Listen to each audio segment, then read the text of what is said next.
You are now listening to Nerd Rage Radio with Bobby Skullface and Adam Russman. This podcast is intended for mature audiences only and may not fit with your sensitive sensibilities.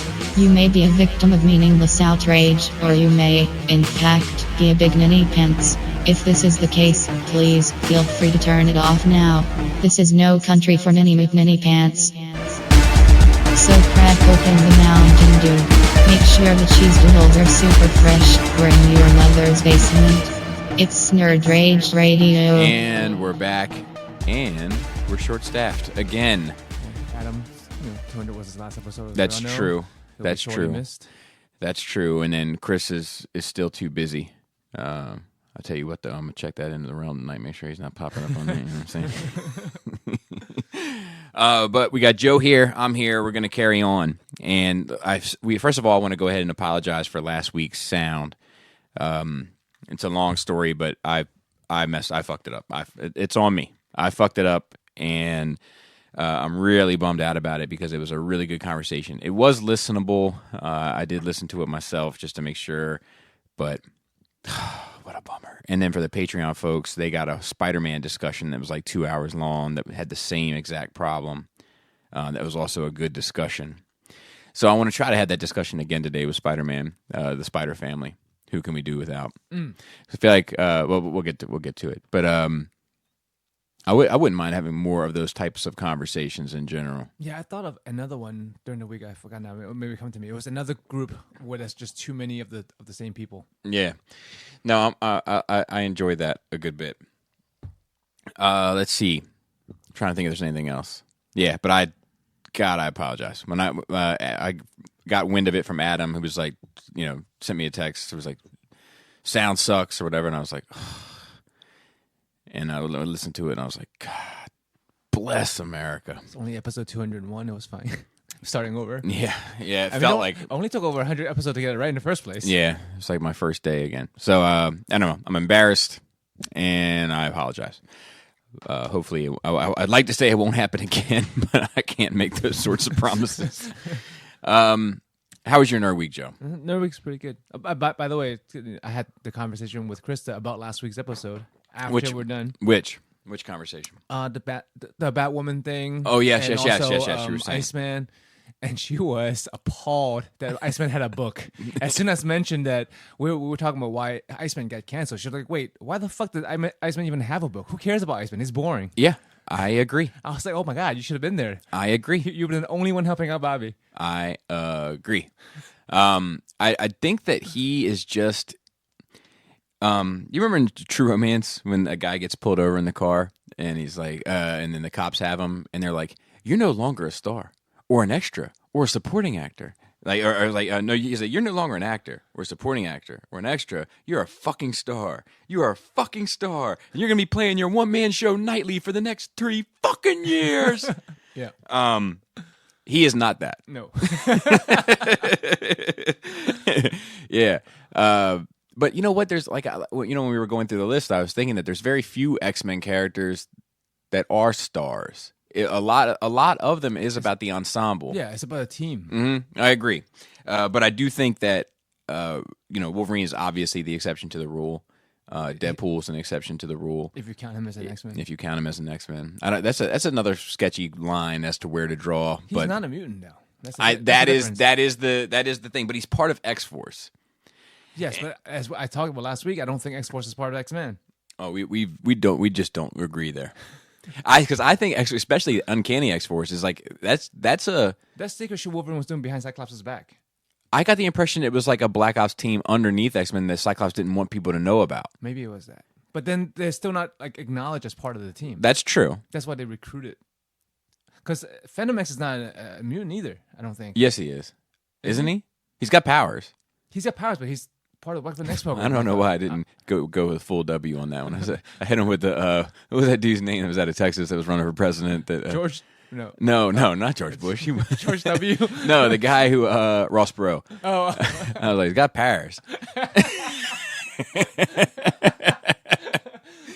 I thought it was part of the Weapon X program, like a later iteration. Oh yeah, he may be. He may be that. I don't know. I should stop. See, we're just talking about our ass. I should stop committing to an idea that I'm not 100% sure on. I like him I like the idea of him being a mutant. Maybe I should look that up. Yeah. Where's Black Phillip? Not here. That's for sure. That's for sure. What else? What did she say about the Batwoman thing? Because she said everything I said was basically right. What she would have. Oh said. well, that's fucking convenient, isn't it? Well, I can speak with her easier since I live with her. And well, talk to her. what does that mean? That it's a what?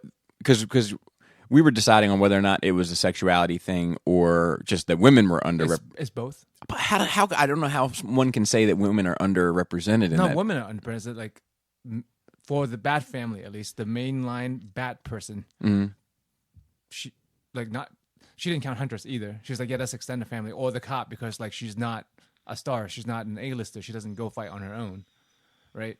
And Batgirl, it becomes Oracle at some point, and it's really a background character, also a supporting character. I would, but I mean, I would say she's as much a supporting character as Batwoman is. Yeah, but like, it's like saying I'd rather be a fan of, what's his face, Alfred than Batman. There are some out there. There's some people out there who says that, but that's not the case. Well, you think Alfred in Batman is comparable to Batwoman and Batgirl? Oracle, yeah, not the same role. I vastly disagree. And no, but in terms of importance to the Oracle main book, I think there has been. I don't think it had lasting success about because she can't fight. You know, there's been Batgirl books. So why that's what I'm saying. Why would somebody want to? Not that she's a bad character, but I would want somebody to be like, yeah, I want to be the wheelchair girl. What are the defining elements of Batwoman? I mean, it's not for me. I don't know. She looks real cool. I know that. Yeah, her suit's cool as shit. We all agree Batman. there. I don't even know that much about Batman other than the general stuff. I don't know which dimensions he's been to, what timeline he's been to lately. I don't know none of that shit. Yeah, exactly. Beat up everybody. Dude, we were talking about. Oh, I'm like just self-conscious about it. It's all working. No, so we were talking about this stuff because the conversation and then the whole Little Mermaid thing and then Mulan's coming out and I was like, I don't know how people isn't still mad about the Ghost in the Shell thing, and she's like, it's trash. She said they should have called it Spirit in a Conch. I was like, that's some Bobby shit, right? I lost my shit. Spirit in a Conch? Yeah. Instead of Ghost in the Shell. Because because it just seems like what it's supposed to be, but it's nothing like it at all. There is that's one I wouldn't mind. That anime I wouldn't mind watching again. The anime or the anime? Okay. I would like to watch. I would like to watch the live action as well, but I haven't seen the anime probably since I was in high school. I feel like it's slow and dialogue heavy. Yeah. Even though like the action sequences are great. But you know what? I'm good with that. Okay. Like we watched Afro Samurai. Let's talk about that. Yeah. We just watched it as a first in 6-7 months for going back to watching stuff together. Yes, and we crammed all 6 episodes in. Yeah, we're going to 3 and 3. That's a busy anime morning for me, but I don't enjoy the action in that. Okay. I like the animation style a lot. I think it looks really cool, and it's sharp contrast shading, which always works for me. Mm-hmm.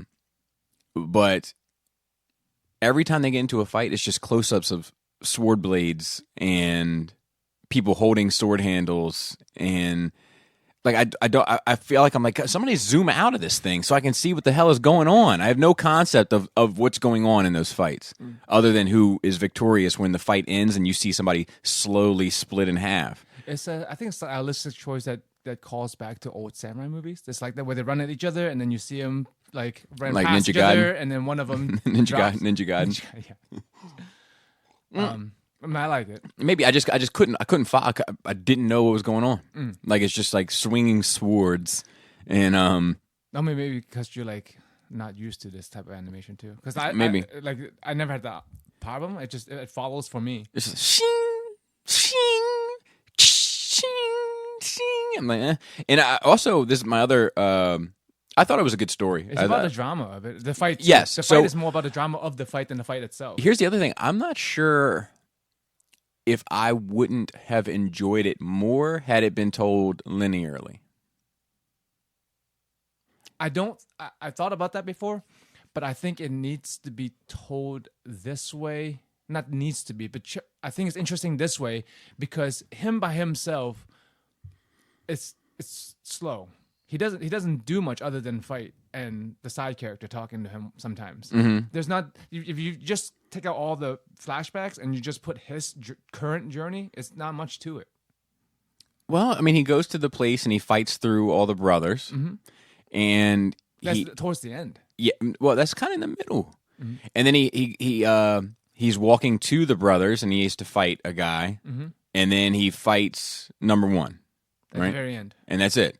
3 fights for him. The fight before the number one was the most Oh, important. right. That's actually the most important fight. I Right. think. Right. So, yeah. The bear head. Kuma, yeah. Oh, wasn't that convenient also? I just think that, I think that's enough. I think 4 fights, if they would have done 3 episodes of him growing up and 3 episodes of him getting to the, I think it would have worked. Yeah, I think it want to splice in, you meet, obviously, characters from his past, and then you cut the past of who this person is versus, you know what I mean? Like, because when you first meet the girl, you don't know who she is until you get a flashback. Right. Yeah. The super animated Samuel L. Jackson, because he did the voice for both, right? Yes. Okay. It's like reminds me of Biggie's "Give Me the Loot," but the super animated voice of Samuel Jackson, that character, that's like a PTSD hallucination, right? Ninja, doesn't it? Yeah, exactly. That's he created that to cope with what's going on. It's like his inner monologue. Yeah, I like that a lot. Like he's scared all the time. You can't tell, but he is. I called it early. Yes, you did. But I liked it a lot. I like that a lot. I like the story of it a lot. The story is good, right? Okay. Yeah. I think it was good. I'm glad because I wasn't sure how you were gonna. Yeah, it's probably the most enjoyable one. I mean, I have a lot of. I can nitpick that thing to death because, like, dude, look.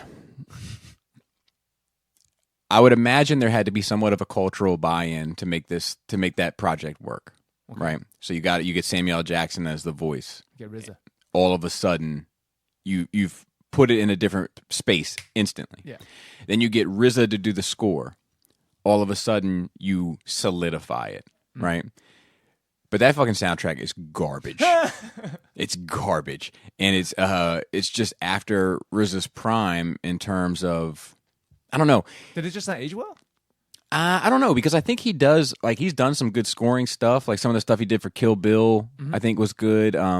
He worked on that movie that Bjork did the soundtrack to, but like he remixed a song for Bjork. Also, that was like really good. That's much more obscure than I would know about music. Yeah, I see the I see the. Someone's screaming at the mic right now. It sounds familiar. And it sounds like a train track in the beginning, like, you know, like it sounds like wheels moving on a train track. I played it for my buddy Twin, who's an Emerson Avenue guy, and he was like, "This sounds like train track music." He's also, Adam always laughs because one time he was like, I had an audio recording of him, and he was like, "You gotta listen to this listening music." But I know what he means. You know what I mean? Like Adam thought it was a stupid thing to say, but I knew what he meant by that. Like, there's some music you put back on the background as background music and fine, but some music you got to really listen to it to enjoy. Yeah. But yeah, I didn't like RZA's soundtrack for it at all. I feel like it should have probably. I feel like I would have been. Not that it should have. I don't think that there's a right and a wrong choice, but I think that maybe I would have enjoyed it more had it been told linearly, because I had a hard time keeping track of who were the modern characters in the past and who were the past characters in the future. And I even had to ask you, I was like, is this a flashback? I couldn't tell all the times when we were going. Like, unless I saw him as a kid, I didn't know. The filter is different. It is different, but sometimes like they use filter effects in the main story as well to emphasize drama and such. So like I just had a hard time sometimes placing it all. And then I don't like the way the action sequences were done. But yeah. Out of 10 for anime and out of 10 for a regular movie. Out of 10 for anime, I'd probably give it an 8. Nice. Very nice. And I don't know if you can compare it to a regular movie because it's a show. That's true. It's a miniseries. But if I was to compare it to another miniseries or like try to take my favorite cartoon. Like how about compared to like the Netflix Marvel stuff? Because that's the only thing I can think of in the same vein. So if I were to compare it with the Netflix Marvel stuff, I'd probably put it at like a 7. Okay. And it's Punisher and Daredevil 2 that affect that scale so much. Yeah. You know. Well, you can't take them away because they're there. Correct. Yeah. That fucking Jessica Jones. I am trying my hardest. You're still not done? It's been like a fucking month. I haven't been able to go back to it. Like I've just been. Do you even remember what happened? Mm-hmm. Yeah. I just been wanting to watch other things. Like, but go ahead with your Nerd Week. I'll get to what I've been up to. I'm just glad I brought something that you enjoyed. Mm-hmm. Yeah. Like I wasn't sure. I know it's slow. I know the pacing is slow, and I know like you don't like pacing. I didn't. Yeah, but I didn't find it slow. I really didn't. See, that confuses me sometimes because I know you don't like panning shots and stuff, and that there is plenty of that. But that's on purpose too. Yeah, and it's just like the just the teeth gritting for 10 seconds. Like I don't need that. Yeah. And there's a bunch of times where I was thinking to myself, like, man, I probably could have cut 60% of the sequence out, and it would have hit for me better. Right, but, that's what I was thinking. Yeah, there was. Still liked it. Yeah, but I still liked it. But I didn't find it slow because although it's not action packed, I don't need anything to be action packed. But I feel like a lot of the slow beats were intermittent enough amongst the kind of story chunks. Yeah, like it's continuously telling you something. Yeah, that it was fine. It was fine in that regard. So I didn't have any issue with that. Yeah, I enjoyed it. Good. My house is almost done. They got good enough for me to start putting my module case together. Which I got to remember to take that unit back today. Today, yeah. I'll be careful with the weather and such. Oh yeah, that's right. It's raining again. I'll be home tomorrow. I'm super happy about that. They're working on the basement now, but like everything should be done by Thursday, and I can really move in. Yeah. Mostly, other than I have another set of module case coming. Who knows when? I'm gonna have boxes in that room forever. I gotta make a decision about mine too. Yeah. Let's see what else we've been watching a lot of horror movies. Just to because we set a date with Dante. For, really? The 20th Saturday, we're gonna do a Minority Reports again. File 2. Remember that? Remember that? I like that. I like that. If you have to upload it, remember that's the yeah. tagline. I tell you what, you might want to give me a reminder. Yeah. Oh, this is interesting, but Adam's not here to talk about. Do you know about the bath water, the girls' bath water that's selling out? That's sold out. No. This little $30 jar. This internet. Oh, I saw a meme. It's a real thing. It's not a lot of memes coming out. It's fucking hilarious, but it's a real thing. Girls selling her bath water, $30 a jar, and it's sold out. No shit. Oh yeah, and she's going to make more. Obviously, she's super popular in the people who are into sexy girl cosplay world. Yeah. Well, good for her. Who is she? Belle Delphine. She's really. She's got millions of followers. Good for her. I mean, making money. It's funny because she trolls people. She said, "Let me see if I follow her." I don't think so. I don't think she's your type. But check. See? You never know. BELLE. Go ahead, continue. I'm giving her a free shout out now. But she trolls like she said, if I get 1 million likes or something on one of her posts, she'll start a Pornhub account, right? Really? So everyone's assuming she's going to do porn because she's like super lewd is the word, like always implied nudes, just like bandages covering herself. So she got all the likes, so she started a Pornhub account and uploaded a video that says "playing with my pussy." Wow! And then if you go to watch it, it's just her playing with a stuffed cat. She's a fucking troll. I'm trying to find this. I'm trying to find her. I can't unless this is her. No. Let me see. No. She always got pink wig on. Yeah, like I'm finding pictures of her. Yeah, but not her. She's on Instagram.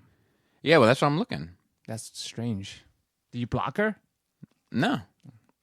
Bella, BELLA. BLLE. Oh, that'll change things. What is it? BELLE. DELP. Oh, there she is. Yeah. 4.1 million followers. Yeah. And I do not follow her. And dude, her Patreon is. I think she's making like hundreds of $1,000s a month. Something ridiculous. She's very young looking. Yes. Yeah, that's not my cup of tea. Yeah. I prefer an older, more sophisticated woman. Yeah. But she's probably a millionaire. Who knows? Good for her. If you're selling out, I mean, she I mean, it's smart. And she's like laughing at you. And I mean, who knows at people. And who knows if it's even her bath water? You know what I mean? Yeah. Who knows? Who knows? But she said it's sold out. Just selling you a dream. No, well, she has a video of her taking the bath, I think. Yeah, but is she bottling them up, putting her label on it, sending it in the you know what I mean? Did they show all that? Who knows? Yeah. She's a fucking genius, though. No dude can do that ever. Yeah, Think of a single. Do you think a single dude ever in history could pull that off? Selling his bath water for $30 a pop and selling out. I think there are a few. I think The Rock could probably get away with it. I think Momoa could probably get away with it. Aquaman water. Yeah, I think Brad Pitt in his prime could have got away with it. It's a different world back then. We didn't have social media. It would be really weird to sell bath water back then, but not now. Yeah, no, it's a little weird now too. Yeah, but it's not as weird. I agree. But yeah, I think there's certain men but it's more about the freak of the week with women. You know, like whatever dude is super hot at that time. Okay. You know, and it doesn't have to be. It could be because of anything. It can be just because the movie is lit. You know, like it can. You know what I mean? Like I've seen. Like I mean, we've lived through the age of very strange looking men becoming super sex symbols. You know what I mean? Like yeah, wasn't there last year was some was a country singer or actor, some white guy who looks real fucking average. Probably. Who knows? You know what I'm saying? People were mad because they were like that dude from Maroon 5. You know what I mean? That's a strange looking bird, man. He's a normal looking white guy to me. I don't know. He's just like dude, you in decisions maybe like because him and like Eminem looks like a normal looking white guy to me, and you like, and you don't. Yeah, well, you know what? That dude has. Remember the Max cartoon series? Oh yeah. Remember the bad guy's head? How it's skinny and long. Yeah, That's how I see the dude from Maroon 5. Are you just low key hating successful musicians who are white? Maybe. You know, we had a conversation. I had a conversation recently. Was it with you? Where I was like, I'm quick to get a white rapper out of here. Yes, yeah. You know? Yeah, and then I was like, but I'm quick to get a white martial artist out of here. Yeah. You know? The Asian guy will let it go. But like, you know, I would do the same thing. Like if I saw like an Asian dude like come out and like if I like every now and then it'll hit my phone like some Asian goth band. I'm like, oh, get the fuck out of here. You know, like you know, like I because like I just you had to be so in my head like above and beyond. But it's okay if they were like a concert celloist. Yeah, like the girl did Wonder Woman. Tina Guao, whatever her name is. That you know. Yeah, you know, music soundtracks. We did 2 Bobby Boogie Bops this week or this month for Patreon because I was owed one for Father's Day because I wanted to do an extra one for Father's Day. So finally got around to doing that. So that's cool. That was up on there. And then I think in December we're gonna do a Bobby Boogie Bop on Star Wars music to get ready for episode 9. Yep. You know, sounds good. Speaking of music, I had a question. I don't know if I should wait for more people. If you're about to die, deathbed, like morbid, sorry, death comes to you. It's like okay, the moment's pause, like you know in Doctor Strange. Yeah. I'll let you listen to one song before you go, and then we go. That's all you get. I mean, the obvious choice is pick the super long one, but I wouldn't think that's. Yeah, I think that's no, a dumb choice. No. Freebird Live. The 10-hour loop of Kanye's Poopity Scoop. You might be ready to die after that shit. The first song that came to my head was Pyramids by Spooky Tooth. I think that's one of my favorite songs of all time. And spooky. And yeah, and it like has a good vibe. I don't know it. I have to listen to it now. Yeah, because it's your like first thing that pops in your mind. That's usually the instinctual choice. Yeah, it's a really good record, man. It's a really good record. Soulful. You know, it's like late '60s, early '70s rock. Yeah, like that. Yeah, that era. Era. So just a list of the horror movies I've watched. Sinister 2, which was nowhere near as good as the first one. I love the first one. I don't remember it being bad though. No, it wasn't bad, but everyone trashes it. So maybe I went in with low expectations too, because I think they went in with high expectations because the first one was good. But like the first one was like a mystery. Once the mystery is solved, what are you gonna do with the second one?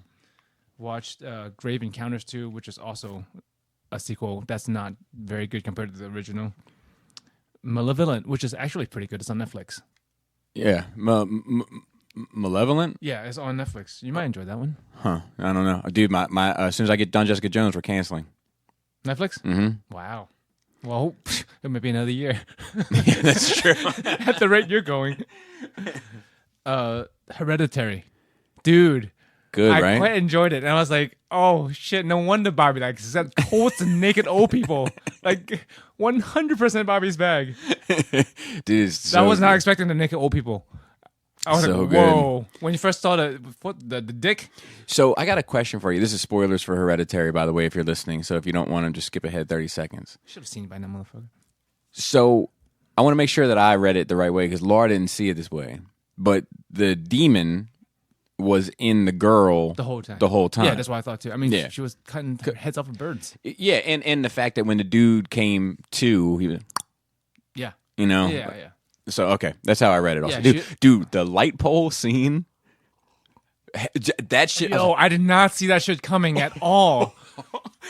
You talk about like, you know, it's such a smart piece of movie making because it's like, it's getting you wound up for the wrong thing. Yes, and it has you so tight because you want this kid to breathe that you're not thinking about any other potential threat at all. No. And also, like, I see nothing but a trailer. So the trailer hints to you that kid is the focus of the whole movie.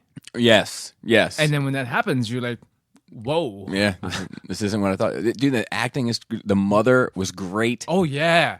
Dude, she should get an award for that shit. And look, not for nothing, I could watch Gabriel Byrne in anything. Who? The father. Oh, yeah. He is good. phenomenal. Dude, I feel so bad for him. I mean, the whole time, just like, this poor bastard. He plays this calm, stoic, logical person like perfectly. Yeah, and he's trying to keep his shit together. He was And you can see him crack. He was the shrink in Treatment. Did you ever see that? It's a pretty good show. It was an HBO show. Hard to watch shows. So me too. So that should tell you something. Yeah. But the interesting thing about this, it came out 5 days a week or some shit like that. Like it came out 5 days a week, and it was on HBO. And he was a shrink, and every Monday was the same patient. Every Tuesday was the same patient. Every Wednesday was the same patient. Every Thursday was the same patient, and every Friday was him going to his shrink. Oh my god, that is genius. Yes, so he's just like really living this guy's life with him.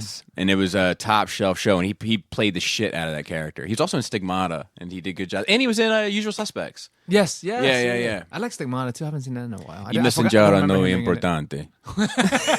That shit, dude. That's one of the things I always go to with movies when you talk about like the trailer is different from the film, because in the film it's like like a deep voice, but in the trailer it's like a demonic voice. Il messenger no importante. Like it's that shit's strong. No, yeah, that's good. So, he's good. So Hereditary was good. Naked old people, and I watched Conjuring 2. I quite enjoyed it. Whoa! Speaking of Conjuring, dude, holy shit. that's just not okay. My God, that is not okay. What the fuck? Yo, I'm not coming back. Joe's talking about all these ghouls and goblins. All of a sudden, these books just fell over on my shelf. For no fucking reason. We're just me and you sitting in this goddamn room. Is Selena in here somewhere? Nope. Yo, that's fucked up. I was talking to you about the fucking haunted fucking bathroom yet last week. Yeah. That shit's not okay. I said Conjuring, and that shit just fell over. That's funny. I liked it a lot, and I didn't even watch it as a horror movie. Like, I was intrigued with their relationship. It was like a drama movie for me. Yeah, that's good. I mean, but the best horror movies have like a deep drama character story. You know, like it doesn't work without it. You know, like anything else becomes like cheap scares and slasher stuff, and unless you had that strong character connection where you give a shit about the dynamics of this family or whatever the case may be. I feel like the same reason why Amityville works. You know what I mean? Because watch that one. Is it the one with Ryan Reynolds? But either one. It's the blueprint. It's the formula where you care about the family dynamic moving into this house. It's not so much that the house is haunted. It's how this family deals with this house being haunted. You know, like that's what makes that shit work. Yeah, and like the relationship between the ghost hunters peoples. Yeah, dude. Now they have like a reality show following them around inside of it. Oh, I haven't watched. I'm going to continue watching the series.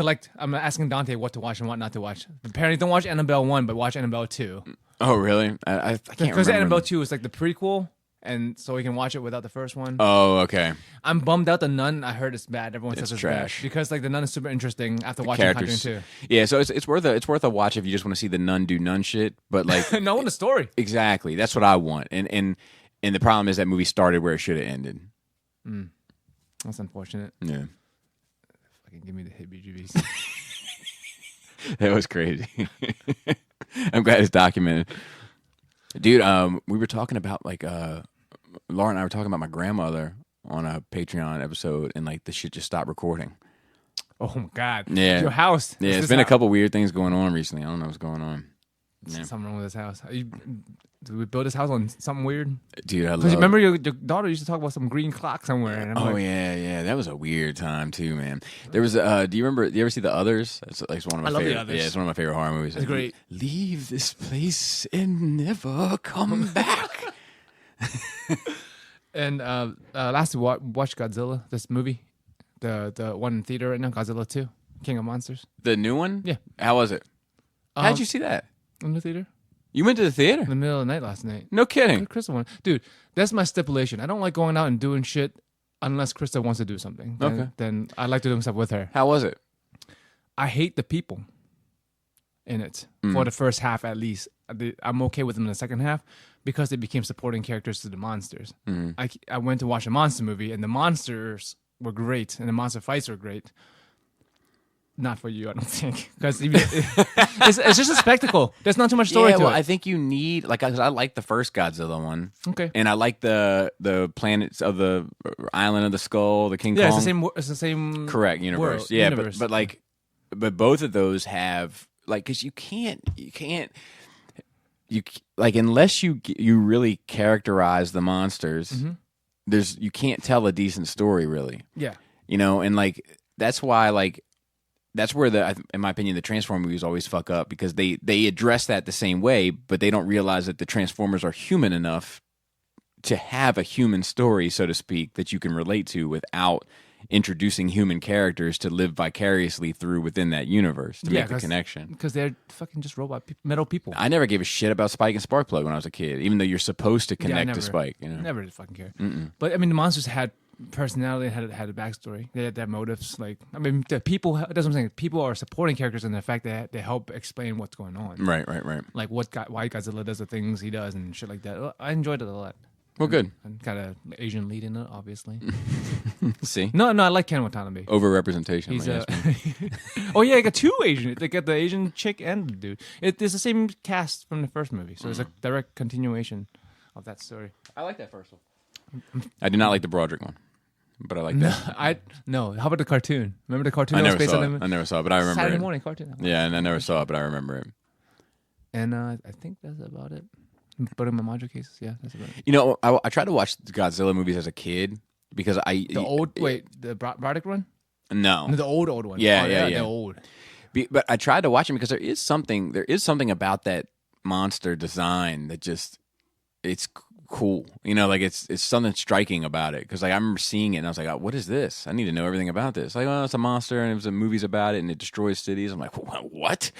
Yes, please sign me up. And then I was trying to get through those movies. I'm like, oh my god, this is horrible. It's not good. But I mean, it's obviously something hits with that iconic design. Yeah, it lasts to now. It's like you said, Batman. There's something in there. Yeah. That we're just gonna last to the ages. Yeah, that's the exact kind of comparison I'm trying to draw.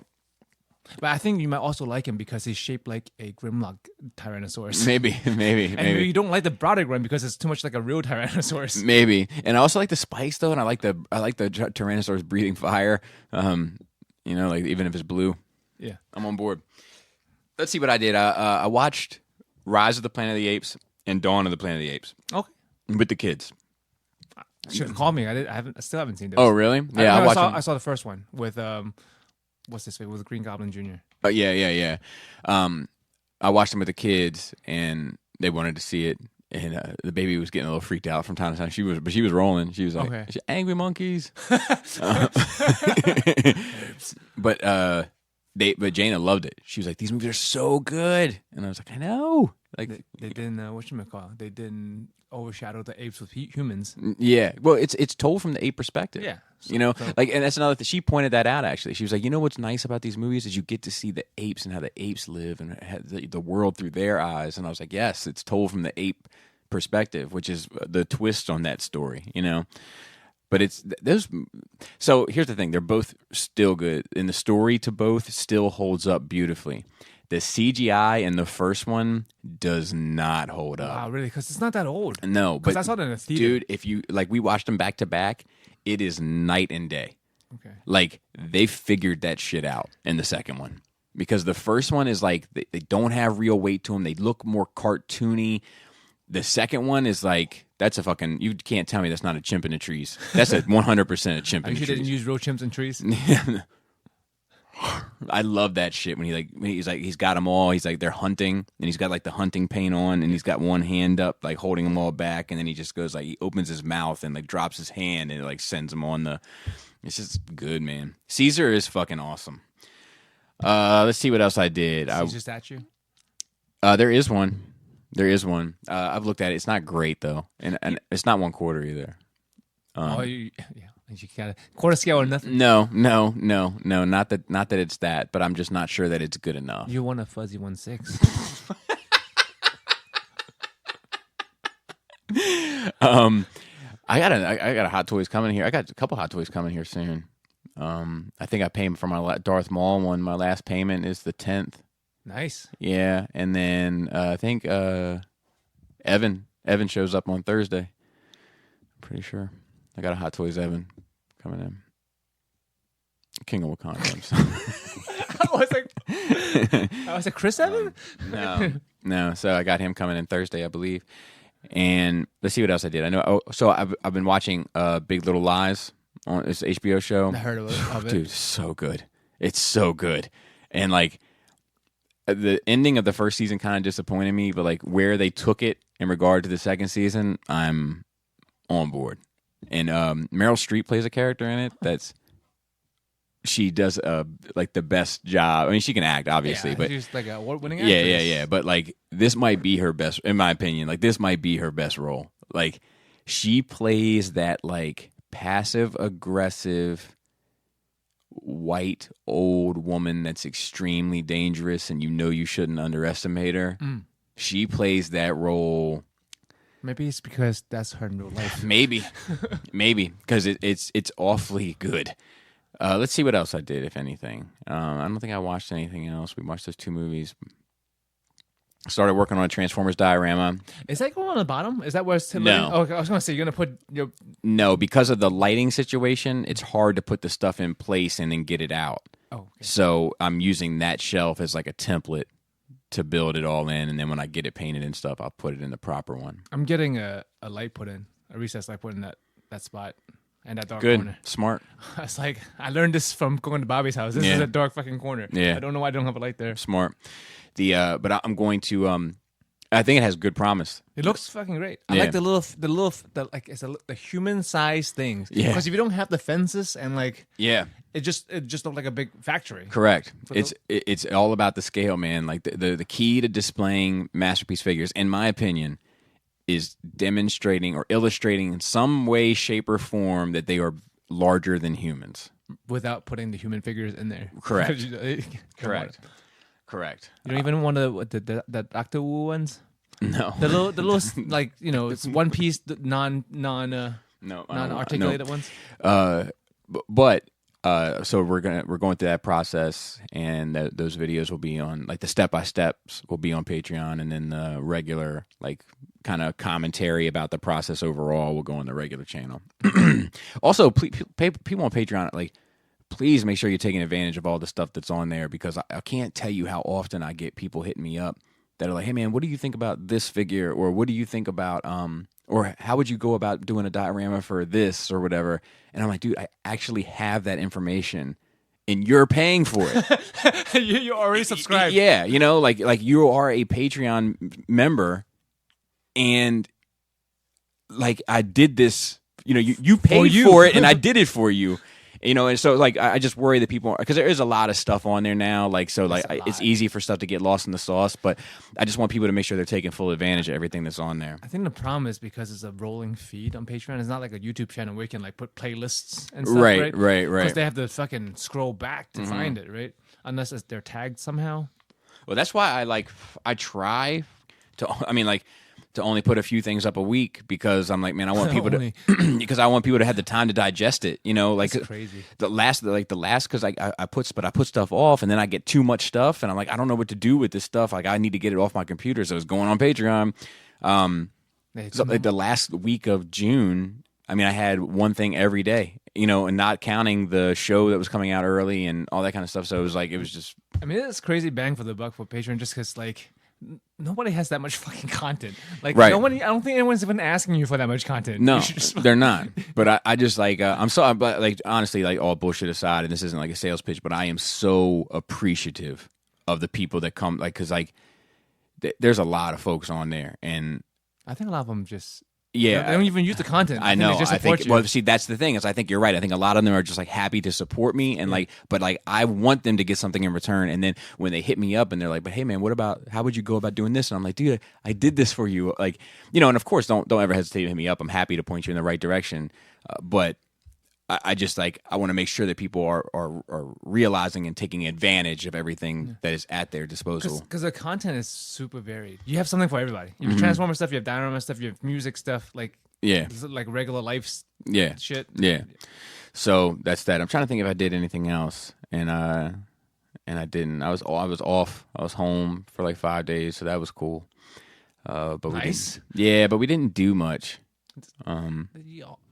What is we're saying? Oh, I beat yeah. I beat Spider-Man. I watched him do 100%. Yeah, I beat it at 100%. So that's done. I can put that away, and it'll be another year before I play another video game. You're a real nerd because you did all the side missions. Yeah, I'm a side mission whore. I mean, dude, you paid for it. Just like the Patreon, exactly, you paid for exactly. It. I'm trying to take advantage of it. You got every suit, even though you don't use them. Yeah, I never use any of the suits. All the gadgets, even though you don't use them. Yeah, like one time they actually told me, it was like, you might, like a little thing came up. It was like, I want to try a different suit because they have different functions, like one of the little helpful hints. Yeah. Dude, speaking of helpful hints, what happened to the paperclip guy? Where's he at? Oh my god, bring him back. Do we even use that program anymore as a word? Or I don't use it because I'm a Mac guy. But I use Google Drive. They have everything on there. Yeah, I use Google Drive also. See, everybody can use Google Drive. Let's see, and I think that might be it. Man, there's like so much stuff I want to do, and I just don't have time to do it. I'm still working on this like Transformers coup de grace like piece that I'm working on, where it's going to be like 6 different drawings, and you can get them individually, but then you can get them all together also. Like the old school trading cards. Yeah, and I'm still working. I've almost got I'm like a quarter of the way finished coloring the characters on the first one, and I don't know. I'm trying to get at least 2 done before Chicago. TFCon resting, but I don't know if that's in October, right? Yeah, but this shit takes a long time. There's a lot of characters. And I think that's it. Dude, people don't like either like me, they're watching videos on mute or what, because I haven't gotten a chance to look at the statue review yet. I was glancing at it, looking at the comments. People are like, oh, nice piece. Like, where are you going to put that? It's an overwhelming amount of people that asked me like or congratulated me on the purchase. Like in the first 5 minutes, we say it's not ours. Yeah. Dude, it's just like I have more kids. It's just more people that don't listen to me. It's like looking at you nodding. Yeah, more people that don't pay attention to what I'm saying. But someone said it's the same price as 2 MP44s. I'm like, whoa, that kind of puts things in a weird perspective. Yeah. There was also like, shout out to Tim K, but he hit me up and was like, he was acting as though I said I was in love with this thing, and I'm not. I have some real criticisms of this piece. I think it didn't come through to the end, probably. Yes, that's true. When we're looking at it, we're like overwhelmed by how awesome it is. Yeah. And at the end. Yeah, but I think there's a beauty to that too, and just sitting there and kind of letting it sink in, and letting that, when you get something new, it's like your hype goes up, and then as you live with it for a bit, it starts to settle. It's like the first 6 months of a relationship. Yeah.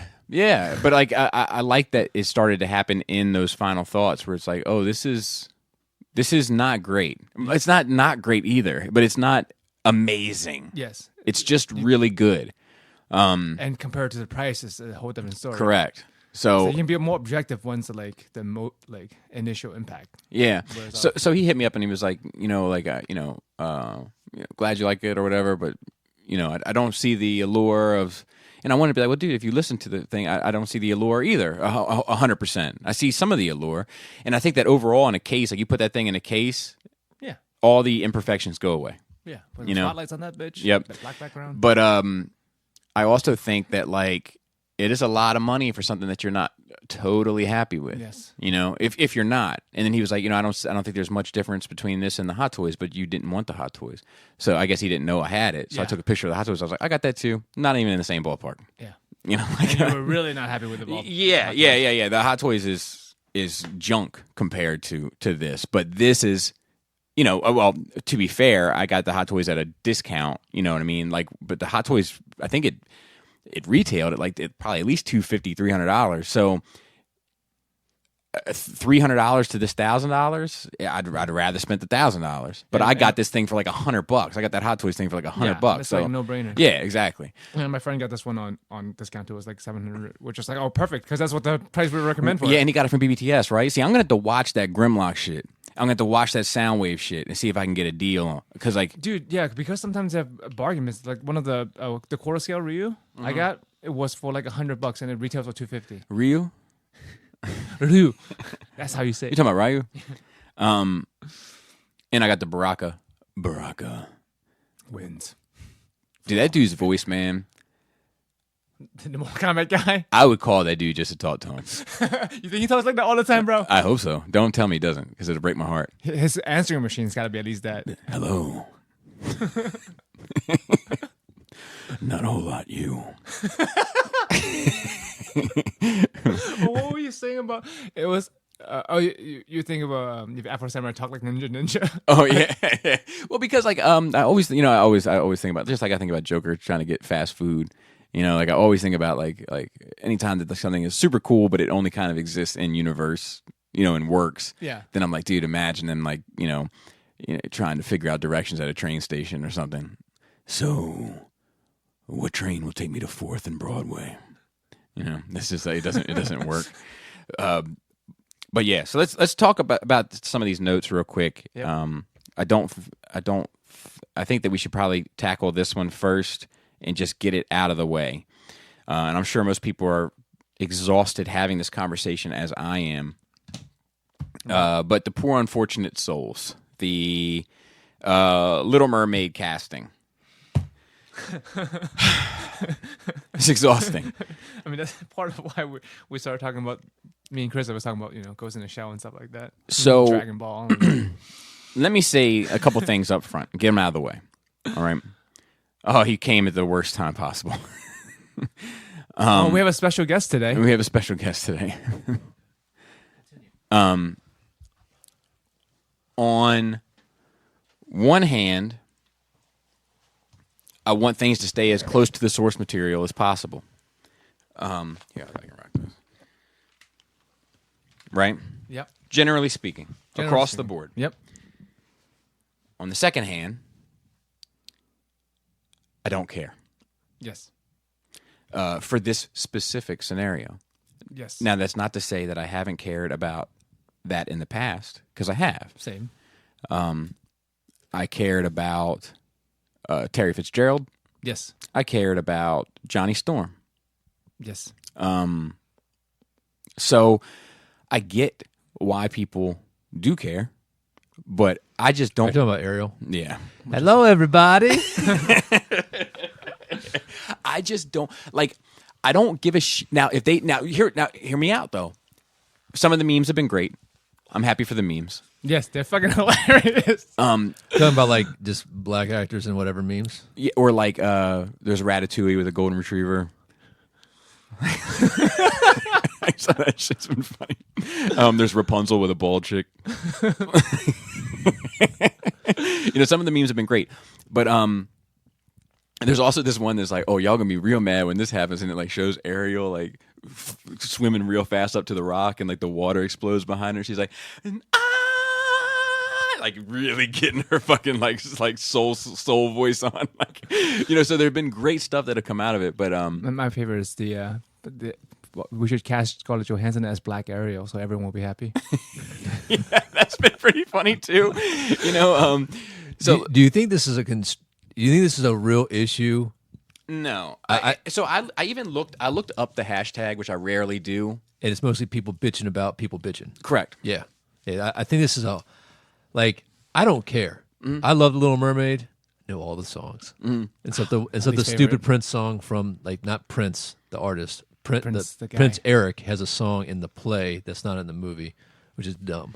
And then somebody was like, they cast Prince Eric, and it's a picture of Steve Buscemi.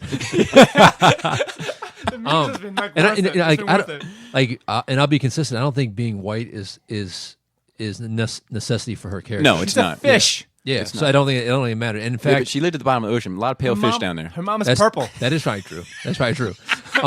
But you know what? The funny bit is they kind of already did King Trident in that show Once Upon a Time. Multiverse is Winston from Ghostbusters. Oh, okay. Yeah, okay. Sweet. And Ursula was a mermaid and became whatever. She's a black female in the show. Yeah. But I don't care. The only thing I want is she gonna have the red hair? Because I think the red hair is kind of a. It's like MJ. You just care about the red hair. Yeah, I just care about the red hair. Yeah. I mean, I don't care. I mean, who's to say that somebody did? I did see this. I want to see that Dooku lightsaber though. It's not Dooku's. I want to see that Saj lightsaber though. Shout out to Calum. Only the two of them have these curvy units, right? Yeah, and no.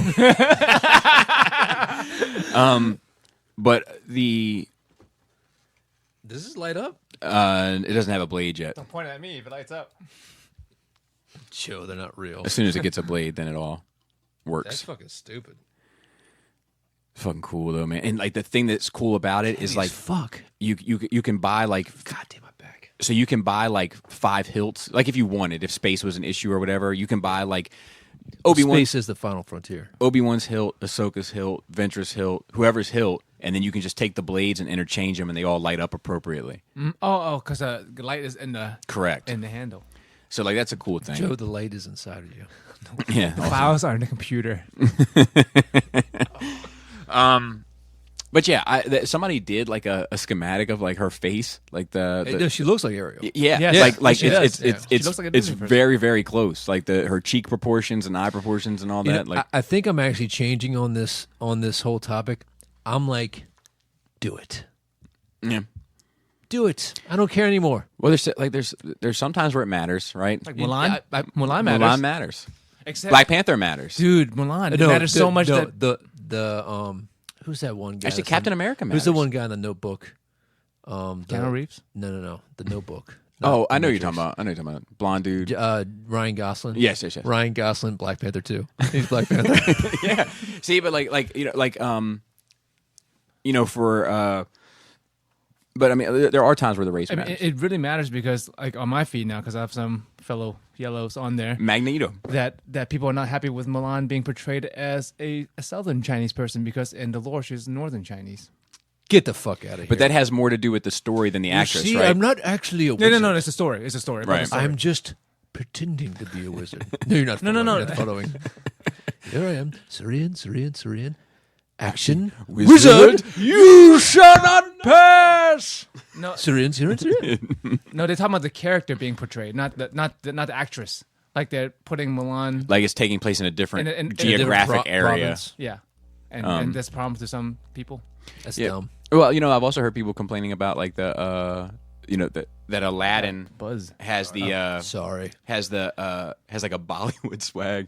Oh, it does. And Sure. they're wrong culture, Disney. And then they were complaining that Jasmine wasn't Arab enough, or she's too white looking, or something like that. Somebody was complaining. But the Mulan movie has a very much Chinese movie swag. Yeah, it does. Like, I it looks like I haven't seen the trailer. Yeah, yet. it looks like It looks like a Chinese I'm not. movie Yeah. Never mind. from China. It looks like one. It looks like Crouching Tiger, Hidden Dragon. Oh, for real? Like, yeah. Now is Mushu still Eddie They Murphy? don't show him. Yeah. Oh, really? They don't show him, and I was gonna look up. I'll look that up on IMDb. I want it to be Eddie Murphy, but I think the tone will be too off compared to the trailer. The trailer's like it's a super serious tone, but I'm thinking once you watch the movie, the tone is gonna be different. It's gonna be lighter than that because I think it's too serious for a kids movie. It's gotta be, man. Because we didn't hear any songs either, right? Like, well, you know what? Like, Because we need the "Make a Man Out of You" song. That's my favorite. if not him, It's Bobby's favorite too. if not, Multiple layers of that. if not him, who? I don't know. Will Smith? I don't know, man. Bill Burr. Yeah, Bill Burr. No, I mean, well, Just to switch it up. they're not showing. They're not Now, showing. hey man, you got too many DC universes over there now. I know, right? It's too much. It's too It's too fucking different. Yeah, Well, it's gonna be split up. It's not the final resting Okay. place. Okay. Because you got what do you 'cause got now? 4? Eventually, Marvel will go there, and Disney will take up 2 things here. 4. I mean, DC will take up 2 things there.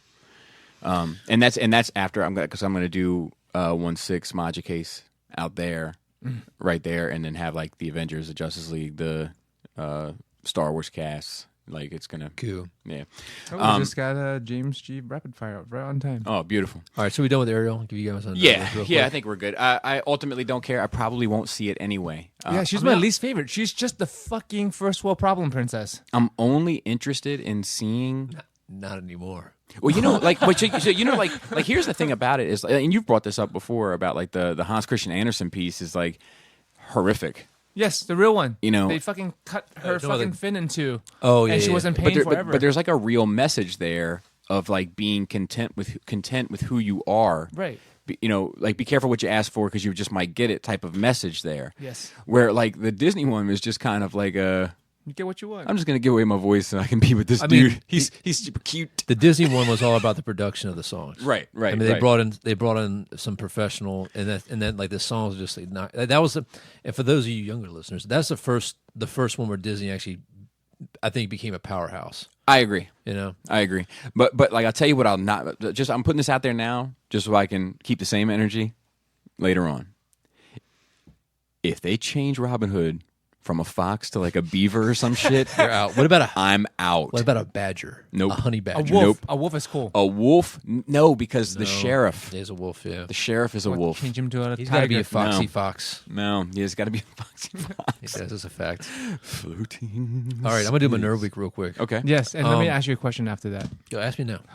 I already asked Bobby. On your deathbed, Mm-hmm. you're about to die. Death comes to get you. He says, you can listen to one song in this paused moment before I take you. What is it? Probably a Beethoven track. Anyone in particular? Your favorite song? Luna Sonata? I love it. Yeah. Decent length, too. It is Whoa. You get to you get to reminisce about your life before you go. Yeah. So I was gonna go with Nelly. Something from Nelly. Nelly. But Nelly. decided to go with a classic. That you like. What about a you booty like, song? You I want a look, you booty look song. over at the Grim Reaper, like, and you're like moving your shoulders, like, huh? You sure you want to do death today, or you want to just party it up a little bit and maybe worry about death tomorrow? Unless you're gonna do it. Look, you got your shoulders over here doing something. You're forgetting about that sickle in your hand. Your shoulders are moving. Well, you're if I forgetting could about Bill the and sickle. Ted Death, I'd definitely play Warhammer with him and beat him. I said For the sure. 10-hour loop sure. of Kanye's poopity scoop. And I said you're going to be ready to die after Yeah, that. you want to die after that. By hour 8. Oh, you know what? The song that never ends. Oh, shit, from Lamb Chop? Dude, Loophole. loophole accepted you're not allowed to die until you finish. That's your hell. Because he won't take you. He'll just sit there in this pause moment No. with you eternally. No, just my listen to that. hell is installing ceiling fans for 24 hours a day. That's 7 the days a week. worst. That's the worst. That's the worst. Yeah, you almost got divorced for the same fan? I think I almost did. Or the lighting unit. No, Lighting unit for me. yeah. Just hold it. You know, Pivots? I can't. I'm going to put fingerprints on the ceiling. So saw Spider-Man: Far From Home. I liked it. It was good, man. It was really good. I'm I going like. to watch it this week sometime. I liked some of the things they hadn't focused on his powers. Like he's still growing as a Spider-Man. You know what I mean? Mm-hmm. I definitely think that they could do a live-action Spider-Verse now with how they laid it out. With Spider-Pig? Yes, with Spider-Pig. With, no. With like, Kingpin Boop? no Boop Kingpin. Yeah, so I was right about that shit. Kingpin. Yeah. and he's from Miles' universe. How did you feel about what I said about I would have preferred it just be a Miles story? I'd be fine with that. I didn't need the multiverse aspect of that. I mean, I know it's into the Except multiverse. I know it's except Nicolas Cage. he's the best part of having the multiverse. He is. No, I mean, I like Spider-Gwen, but like, I kind of wish Spider-Gwen stayed around. I didn't like the fact that And she could fit into the Miles verse. I agree. I didn't like the fact that they were like kind of glitching out. And they all were gonna die. I didn't like that aspect of the story. I didn't like the popcorn candy popping up all over the place. It got ridiculous. Yeah, but the thing is, like, I can forgive the ridiculous aspects of the end as reality literally is unraveling, with the exception of Kingpin. He's too much. He's just too much, man. He's too much unravel. It's huge. I mean, but he's like everybody else, even though they're stylized, has a reasonable level of stylization, and he takes it to the 11th. Out of 10, he's a scale of 23. You know what I mean? That's just the circumference of his neck. So I really enjoyed Far From Home. I thought it was good. I liked the end bit. I thought that was actually a good. I think that's the first enjoyable end credit scene I can recall for a great while. Because I've really felt like all the end credit scenes recently have been kind of garbage. I'm trying to think. Endgame didn't have one. Infinity War was kind of garbage. Did Dark Phoenix have one? That doesn't matter. It's not a real movie. Captain Marvel's kind of garbage. Ant-Man was kind of garbage. Ragnarok was okay, but it's kind of garbage. Yeah, I think I like Ant-Man better than Ragnarok. Yeah, I enjoy it. Would you agree that this last one was pretty good? Pretty good. Yeah, I think it's a good. I think it's a good movie. Yeah, I don't think it's as good a Spider-Man movie as it is just a good movie. No, I don't disagree with that. There's a lot in this movie, but you know what, man? You haven't seen it yet, so there's stuff that I want to talk about with. Well, maybe next week we can have a we'll balls go back to it. We'll go back to it. I watched a really good show. All right, talk to me. That I'm surprised I haven't watched, and I caught it on the humble because somebody else suggested it to me. Rorschach's in it. He's the bad guy. Okay. He never disappoints, even when he was in the Human Target. I enjoyed Dude, it. I liked him as Freddy. He was good as Freddy. I need to watch that. People hate him as Freddy. It's Really? the Amazon's The Tick. Oh, really? I heard that was good, but And let me tell you, man, the very first episode, his costume looks stupid. In the second episode, after the pilot, it's totally different. And in season two is totally different. And they kind of address it, but kind of don't. The Tick's origins, of course, are still terribly mysterious. But by the end of season 2, he looks like the Tick that we all love and know from the cartoon. Mm-hmm. I never liked the one Tick that came out the live action one. Like with his face, his whole face was there. I never liked that. That's the same voice as Joe Swanson, I think. Yeah, no, it's the same voice as, he's the guy in It's very squinty. Yeah, he's Elaine and Seinfeld's boyfriend. Yeah, he's Patrick something. He's also in a lot of voice acting stuff. Yeah, he's Let's just roll God damn it, he's in Venture Brothers. Brock Sampson. Yes. He's Brock Yeah. Sampson. I think that's the same voice as Joe Swanson from Family Guy. I'm pretty sure. Oh no, you're right. You're Oh, right. no, You're right. yeah. You're right. You're correct. You're correct. I'm thinking of the guy from Community, not Joe Swanson. What's the guy I don't watch with the Community. mustache? Anyway, it doesn't matter. So really good. There was I think the 10 or 12 episodes a season Didn't they cancel it? They were trying to find a new Did they cancel home. it? I thought they were trying to find a new home and no one picked it up. on Amazon. I thought there was only 2 seasons and they wanted a season 3. I don't know. It was good. I mean, there's If definitely only room. Backflip was here to look stuff up for us. There's definitely room for season 3. I'd be upset if they didn't do it. Started watching Stranger Things. I got one episode into it. Really slow first episode. And then at the very end they kind of grab you, but I haven't had a chance to go back and watch it. Everyone I've saw react on my feed, it was like, "Oh, this is the best season." Oh, really? Cool. I did watch on because you had mentioned it. I watched probably the first 3/4 of the Fantastic Four movie documentary. Oh, really? Was it good? It's a little repetitive, I can imagine. but Just to stretch it out. it's very much like Mr. Fantastic? the odds were against us. We gave it all we had, and it didn't come to what I mean. It's a lot of that. The cast and crew were very passionate. It's a lot of that. Yeah. But it is kind of a tragic story overall.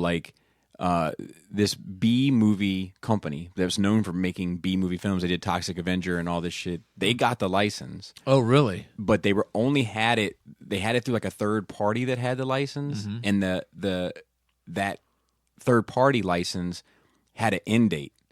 Oh, And really? Marvel tried to stall it out, and they eventually were able to stall it out, fuck and it that's up. why it never saw the light of day. Really? Now, do you? But it's unfortunate because, well, you might say they were poor, unfortunate souls because there were Stan Lee would come to the set all the time and like hang out and talk shit and like really? share coffee, and then once it got steam behind it and it started looking like they might get it out, then Stanley went on this like press run around. yeah, everywhere. I remember, like in all kind of like books and magazines and shit. And was like, we don't have anything to do with this movie. Don't go see this movie. Really? Yeah, like Marvel does not co-sign this movie, blah, blah, blah. Really? Yeah, like all this stuff. crazy. And they were all like, dude, I have pictures of you giving me the thumbs up with a cup of coffee. Damn, Like, Stan. yeah, dude. I mean, like they hate that dude, man. Really? Like, yeah, like it doesn't paint him in a great light. It's unfortunate souls, the timely manner of the Now circumstances. you have the movie.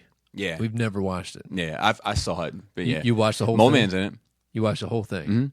How was it? It's terrible. I mean, like, is Yeah, it it's the worst really, movie? really bad. It's like the worst movie It was ever? a joke. I mean, it's a B movie. Okay. You know, it really is a B movie. B movies can be good B movies. It's like a D movie, maybe? No, it's a B movie in maybe an A movie's clothes, Oh, wow. but it just makes them look even more How like does a maybe special, a more D ridiculous. movie. how does special effects look? They're terrible, dude. There's like floppy arms. Like, I mean, I gotta watch it. I gotta watch Yeah, it. it's a disaster. It's a disaster. I will say that, sorry that I'm late, ladies and gentlemen. We had a very big mopping job, and basically we had the equivalent of like 1.5 to 3 miles worth of floors flood Jesus. that we had to mop in different facilities. It was dumb. It was dumb. So Dude, that traffic wasn't oh, that good either. Bobby. Yes. Since I've been on the horror movie kick, I watched somebody explain to me, because I'm not gonna watch them all, that the timeline of Saw took fucking half an hour.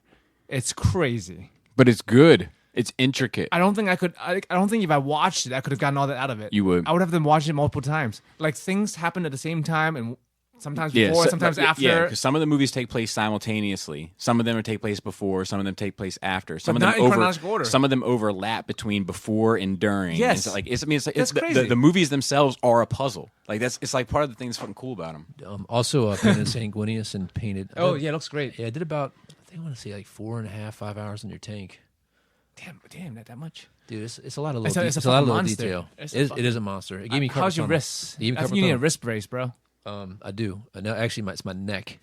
It's my neck. You're too tall. I'm like this, hunched over. Yeah, I was Kinda talking about motherfucker. how you and like fucking Pinkerton, you've never, I guess, since you were a child, you've never been able to sleep with your entire body on the bed, have you? Your little feet hang off. Yeah, that's true. That's It's terrible. It- Horrible like, tragedy. In glad I'm the not that tall now. in One Fish, Two Fish, Red Fish, Blue Fish by Dr. Seuss, there's a bit about Ned whose bed is too short, and he puts his head up, his feet stick out, and he pulls his feet and his head sticks out. And when I was a little kid, I used to laugh at that motherfucker fell apart.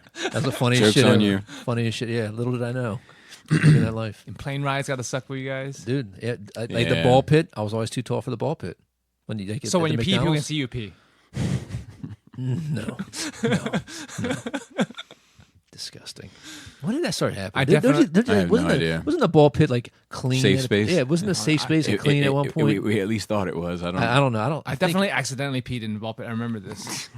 Accidentally. Like I peed myself. I was quite young, but it was traumatizing enough for me to remember it still. Yeah. I used to shit myself all the time.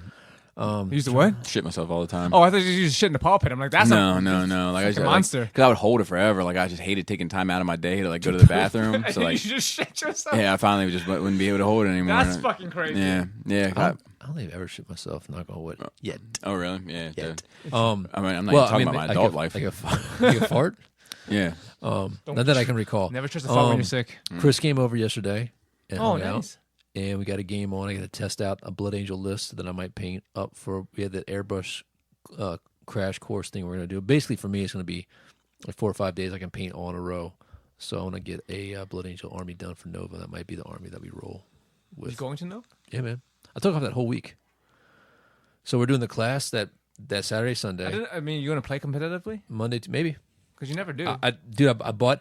You know what, man? So everybody's like, let's go to Novus. I got on there and bought the tickets, and I was like, I'm gonna go buy some events. And if I don't want to do it, I'll give it to my buddies to do it because it's hard to get in there. Mm-hmm. So I got a bunch of stuff. I'm going to some classes, some speaking engagements. There's like a I think it's called the bromance, like team play or whatever. Like you and your buddy play together and different things. So I'm like, you fucking and Chris? Yeah, man, we're gonna do, or whoever wants to do it. Because I mean, I invited Chris, but he'll be late. And then somebody had to jump in. Are there going to be exclusive Primaris there? I mean, this is the 30K part. I don't know. There's going to be 40K as well.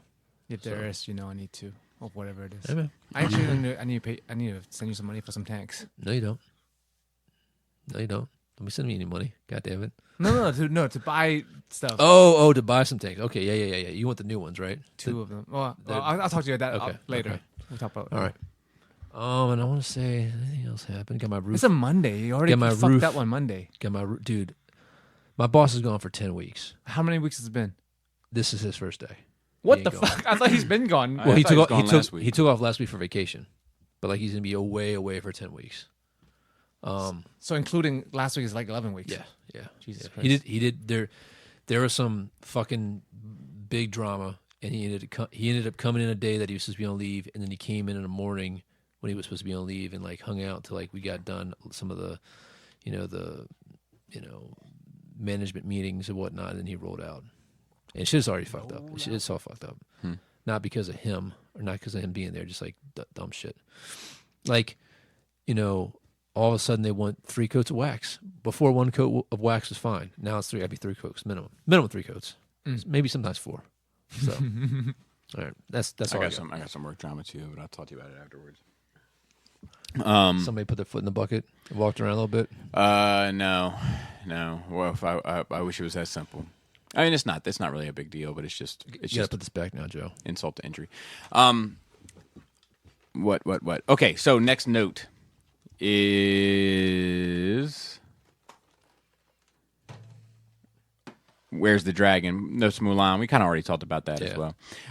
Mad World. Mad Magazine is going into some reprints with no real new stuff coming. It looks like it's the end of the road for Mad Magazine. Yeah, there's some print vintage stuff. Which is crazy. I mean, it's like a pop culture standard. Yeah, when's the last time you bought one, though? Yeah. I never had one, actually. I never? I'm just used to them being like in the ether. And then as a teenager, I used to get them. Yeah, I never gave a shit. Fold together back art thing was always cool to me. But it's just like an end of an era type of thing, Yeah. It's like I don't know. It's like one of those things I always expect for the background music to be there, and then like when somebody turns the music off, you're like, oh shit, I'm not sure if I enjoy that. But I mean, in this day and age, I'm sure it has a harder time finding a place. I miss Mad TV. I watched that. Mad TV was good. Yeah, I watched it over Saturday Night Live. No, it was edgier. It was edgier. Yeah. Look what I can do. Dude, I like that. I think it definitely took the place of In Living Color when Living Color left. Yeah, but I mean, it was way after that. I don't know why Saturday Night Live is still around compared to Well, I guess it's a because they have Looking Like a Man was fucking great too. Dude, he looked like a man. And I miss the and this UPS guy. The UPS guy State was great. But you know what? The UPS guy was great. Phil Lamar. Yeah. But I went back and watched The State. Yeah. Doesn't hold up extremely well. It's like one of those things that you might want to just let live in your memories. Yeah, of course. And same with the Upright Citizen Brigade. It's not that good, but let it live in your memories. Yeah. My ass pennies. You all use my ass pennies. Dude, the best. The State, the monkey torture one is so good. If for those like that don't know, it was like the skit on this. Oh, you got to play it, man. Sketch it's comedy. Probably bad. I don't know if we'll get struck for it. Does it matter? No, I guess not. But actually, it's tied to my channel. I just realized. So I was like, "Fuck." Oh, is it? Yeah. What, our YouTube channel? Yeah. Really? Yeah. You might be careful with the How strikes. did that happen? I don't know. I don't know if they I cross don't know. over. When I went in to make Skull Wars, it was like make another channel, and it showed like Nerd Rage next to it, and I was like, because I definitely didn't. You must have linked them together. Or maybe it's because I'm constantly logging out and logging back in through Google that it just email paired accounts. them up. Yeah. I don't know, maybe. Because I I wouldn't wouldn't test have that known shit. how to I mean, link it. when I get into Google, it says all the channels, including yours. So I mean, it's not like. Well, yeah, I mean, I get into Shattercast too. It doesn't do it with that either. Yeah, that's weird. But Shatter yeah, I what? don't know. Yeah. The State monkey torture. The Jesus bit was too much, bro. You need to relax. That's not me. I know. Yeah. I know. What do you guys do for July? What I do for nothing. No, they don't have it here Yeah. anyway. Do you do anything? I Yeah, had- I came over. I came over, Came over. and we had dinner, and then they came over to walk around my house. Yeah, it'll work next day. Do anything. A match made in financial gains. This Marvel Axe body spray superheroes. Oh my god, it's not good. Oh my god, I did not like it. it's You so smelt it already? stupid. Oh, I saw this trailer. Oh. Yeah, and it's for like I don't know if it's Marvel Comics is no stranger to creating eccentric characters Who or wants to teenage smell like the Hulk? superheroes. It's dumb. But its latest characters may be its strangest yet. The comic publisher will introduce the Freshman, Dude, it's like Power Ranger knockoff, and Power Rangers are already like a new team inspired by Axe body spray. A trailer uploaded to Axe's website I think I saw a picture of this. introduces 5 freshmen from the Future Minds School of Science and Technology in Chicago. The narration explains that thanks to a combination of their own scientific know-how and Wakandan technology, they become the superheroes Burner, Windchill, Kid Vanish, Override, and Double Time. Together, they are the Freshmen. with guest starring Avengers. They threw that in there just to make sure you know that Avengers. Is gonna Yeah, be and they're fighting Claw. As the trailer winds down, the narrator tells viewers not to miss the team up between the Freshmen and the Avengers, et cetera, et cetera. But like, it's fucking. and like, garbage. one of them was like a fat dude on team, and like, you know what I mean, for the Axe, I guess. This is, I didn't even think about that. it's just, I don't know, it's Dude, just those are dumb. some fucking Transformer names right there, man. Yeah, yeah, that's true. Double Time. Are 2 better than 1? So DC's R2. DC is planning on splitting their cinematic universe into 2 universes. It's still confusing, man. Like, just give it up. Yeah. Yeah, so it says... don't make any more movies. DC. No, not don't make any more movies, but like Just burn all your characters to either the like ground. come out with a definitive thing about this is what it's going to be Well, universe wise. I think they can collide them at a certain point. You know, if the problem is, in order to do Batman now, you got to either replace the actor or do a different universe. I'm not saying there's a problem with splitting the universe in 2. It's the problem of them going back and forth with all the different. This is one universe. Now it's not the same universe. Now it's all different I don't stories. think they need to Now even. it's- I don't think they need to address it. That's what I'm saying. Like, get your shit together and it'll address itself. Okay. And this could just be the start of some major reshaping of shared franchise going forward. We got this covered. Has been told that WB is working on rebooting the entire DCEU. Essentially, there will be 2 separate universes from now on. First, we'll have the franchises that have already begun and therefore are a part of the DCEU. So that'd be Wonder Woman, Suicide Squad, Birds of Prey. From what we understand, though, there won't be much connectivity anymore between sequels and these franchises in the early DCEU films. Any new properties, meanwhile, without ties to what's come before, will take place in an all-new continuity. It sounds like this approach will be kicked off with The Batman, with our source also telling us that Supergirl movie will be set in the same world. As previously reported, that film will sow the seeds of a new Superman to arrive later down the line by rebooting the Kryptonian mythology. Oh, here we go. Yeah, What does the Joker play in all this? Which they don't universe is say. it? know. We've also been informed that the 2 universes could be merged together one day, but this isn't something the studio is actively looking to do at the moment. If we had to guess, it sounds like WB is still leaving the door open for a Flashpoint type event. How do you think this impacts the average? But where's the DC moviegoer? universe going to be in 5 years? Yeah, I don't. I'm bored. In like, Crisis? Like I'm bored with this conversation. Like I just don't. I don't care. I don't have. I don't You have want any more movies, though, right? I don't have any fucks. I do. I don't have any fucks to give right now. I do. I want more movies. I think if you look at that catalog, Recently, they're doing good. so Laura did a 30 minutes, around 30 minutes with Deluxe on the 4th, I think. Which was like an hour. What? Yeah. And he asked like, you know, what's your favorite, He interviewed her. Mm-hmm. Okay. what's your favorite franchise? And she said DC. DC is my favorite franchise. Were you sitting there? No. Because if I was sitting there, I would have been like Star Wars with a knife in her, an envelope opener. But I was. She was like DC, and people in the comments. I was reading through the comments later on, you know, just to make sure nobody was being stupid that I had to put on my radar. And somebody said like, I love DC better, also, but mainly because the books are so good. 90% of the Marvel universe cinematically is better. So then I got to thinking, and I was like, and maybe it's because I've been obsessed with these numbers recently. Oh my god, here we go again. What numbers are those? just all the numbers. It's the fucking Netflix lady numbers. meme with the Netflix with all number. the fucking formulas everywhere. That's him. The Netflix numbers. There's some other numbers that came Streaming out. numbers, the Streaming fucking numbers, the music third numbers. party production numbers. So then I was like, well, I don't know if that's true. Because if we're looking at all of the DC films that have been made, there's only 2 that I don't like, and probably only 3 that the general public doesn't like. Jonah Hex. 4. Oh, And Jonah bad. Hex is actually fine. it's fine. Yeah, but I don't like Suicide Squad. I don't like Justice League. I think the general audience actually probably doesn't like Justice League and doesn't like BVS. General audience tends to like Suicide Squad. So to say that the DC shit just gets painted with such a broad brush that doesn't really add up to me. Like, I can point out more than one movie.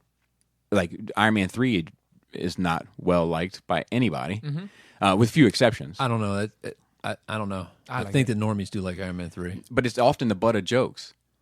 Like when you hear In people the talk circle, about though, it. No, even not like. Well, what do you call in the circle? I mean, like deep nerd culture. Well, so I don't know. Because we're talking about general audience right now. How does it? Yeah, I've never heard anybody in the general audience. If you're gonna do numbers, do numbers. And how is all the Marvel movies box office compared to all the DC movies? Are they generally much higher box I don't know. office? I would look at I would compare numbers to Aquaman. Marvel's got DC beat. I think so too. I think hands- maybe hands that's, down. If you're talking about general population, that's how you can count what's better, quote unquote. I mean, Aquaman did $1 billion, didn't it? Yes. That's not chump change. No, it's not. I'm Yeah, just saying, we're talking about the but- franchise. Dark Knight is one of the highest grossing movies of all time. Not anymore. It's like maybe 20. I would say that's one of the highest movies grossing of all time. I could tell you right now. Do you know what I'm saying? Like if you're in the And top also, like, 50, like for me, I keep not throwing that trilogy into the DC universe. Like, but we're not talking about the DC universe. Right, franchise wise. DC films. Yeah. You know, do Watchmen- everybody think about those movies as DC films? But Maybe that's the problem. That's my point. Is that They're Warner Brother movies. yeah? But there's also that people aren't even mentioning the good DC films. You know, they allow the few bruises. You know, the Eminem stains. There's only one Bruce, as far as I know. No, in the DC universe. Which one? Wayne. That's funny. That's funny. Actually, DC movies all time aren't even in the top 20. Aquaman is 21. Okay. How many Marvel movies in the top 20? 1, 2, 3, 4, 5, 6, 7, 7. So, like, if you just talk about numbers, 7. you know what I mean? 6 more. Like, I'm not defending it. Well, like, I have no dog in this fight. I'm just saying, like, but I mean, like, I'm not trying to take away the validity of what Marvel has done by saying, Yeah, why you hate Marvel, bro? yeah, Why you hate Marvel that's Cinematic Universe? that's not What's the beef, bro? That's not my goal. My goal is to just say that most DC movies are well liked. Are you jumping on the Marvel hate bandwagon here? You Is- trying to I- start one? if- You trying to if- start if- one? If there is, I'm Too many people like Marvel. no. So you got to go against Marvel now? Is that what No, it is? I what was the original comment? 90% of Marvel movies are better than DC? Is that what I said? yes. What does that mean? I mean, I'm just saying. Does that mean that? We're talking about broad stroke. Like, if you just look at numbers, then Do you think that that's what he's thinking when he says that? I don't know. I don't think so. I think so. So when he says 90% are better, he meant to say 90% were more financially gainful. That people like more, Well, no, which no, the financial I think gain he said shows. that are better. That's not true. I think he said that they're better, and I think that the numbers would probably point towards that. So therefore, Well, there's definitely something. Little Nas perform- Little Nas X is the best recording artist right now. That's apples and oranges Why? because movies and music aren't same equated. They're not. Is that the same But you're still distribution? you're judging them by financial success. But I mean, he's definitely the most financial. I guess he's the most financial successful But, artist now. but I would agree with that. Yeah, but I mean, like, the movie's a little bit different. I disagree. because movie is a gen pop thing. Lil Nas is a small compared to movies. Does he 100 million people downloaded that song. One song, 100 million but that's also a difference. It's also a It's dollar. easy for somebody to download a song. Like, how many songs have you downloaded that you never listened to? I do it all the time. Like, oh, I like this song. I downloaded it. I never listen to it. I don't usually do that, but find me a person that has sold 100,000 units this year. Yeah, but you're don't think it's the same talking as movies. I about really a don't. medium that is literally it's one click medium for 99 cents. And somewhat people That- having to that make is, an like- event of going to the movies and I paying was- $30 to watch it. I mean, $30. That sounds like a fucking deal. I just took my kids to see the old standard night IMAX fucking Spider-Man. It was like fucking $62 for a family of 5. But I'm just saying, Titanic then. about Avatar. Titanic? Avatar is one Avatar. of the best movies ever made. yeah. according to the general public, we're talking about general public. Yes, I don't think that those two things. And Titanic's one of the best movies ever made. Yeah. I don't think that agree. those two things I equate. agree. So, To us- where's Last Jedi on the list? That's what I'm saying. To us versus to are we talk? It's always Where's Rogue One? see. Where's Force Awakens? It's always a question versus like how deep in the nerdom are you? You're talking about really the general population of like a random dude off the street. No, I just don't think that financial success Rogue One is 30.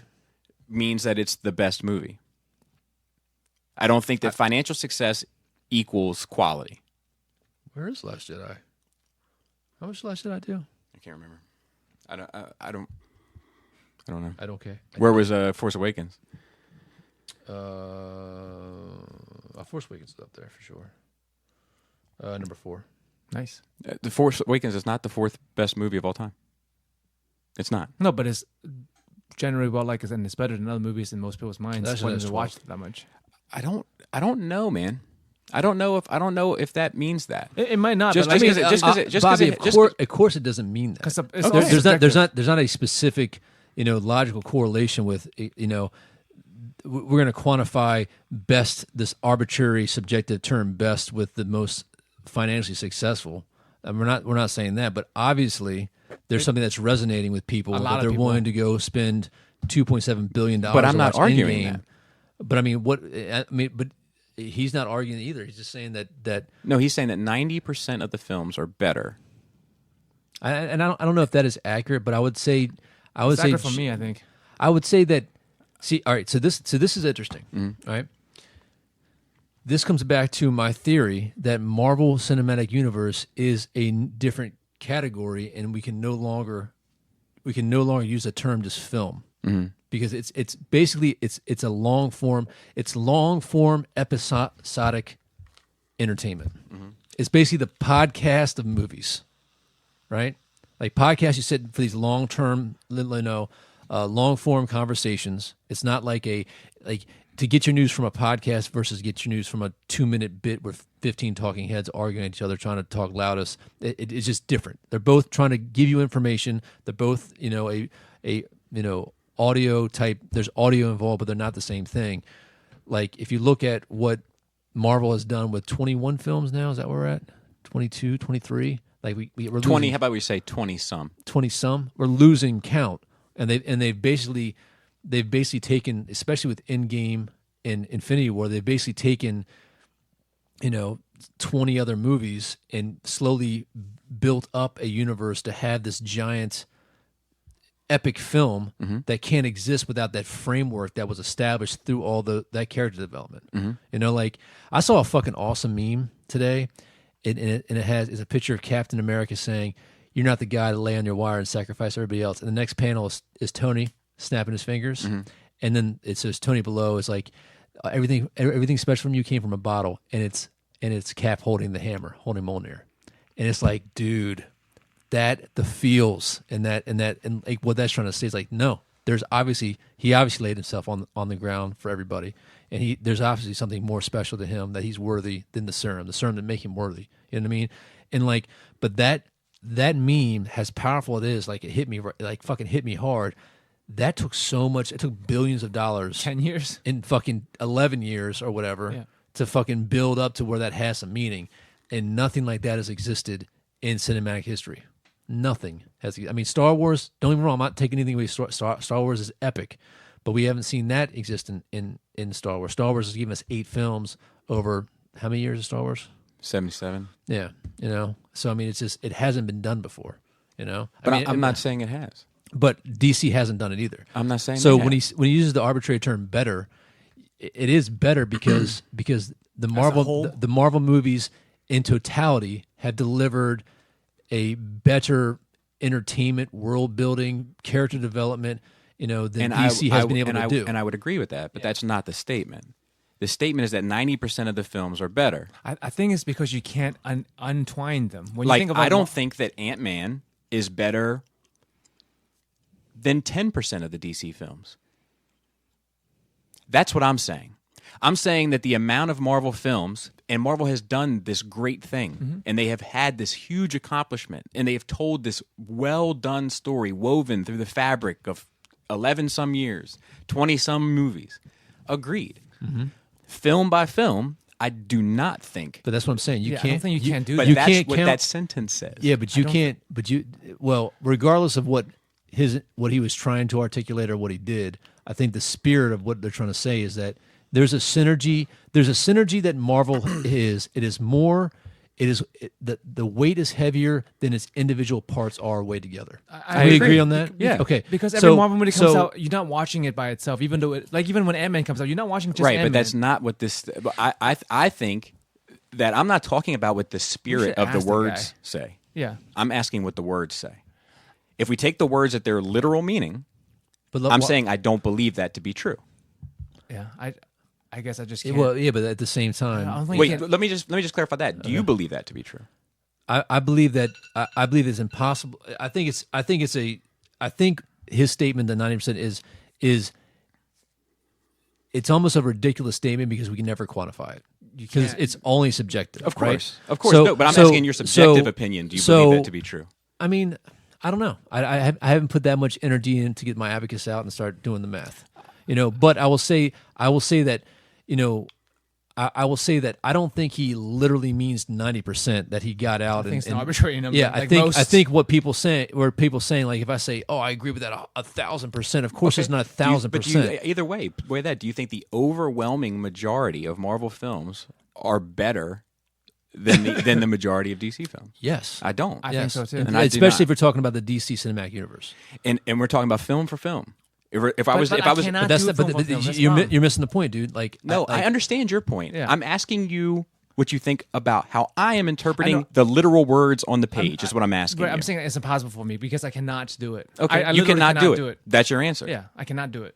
I think that we're getting into a semantic trap. Okay, but I'm going out on your limb. Okay. And I'm saying that if I were to say that these words don't mean what the words mean, he's talking about something broader and grander and this and that, and I can be like, dude, I agree. Now, if they were the literal words that were written on there, do you agree? No, because there's no way we can quantify it. Okay. I'm glad we agree. That's it. We don't agree how you agree. Do we have this No, guy's? we do. Do we have this guy's number? Call him. No, I don't. It was Cybertronian Warrior 34.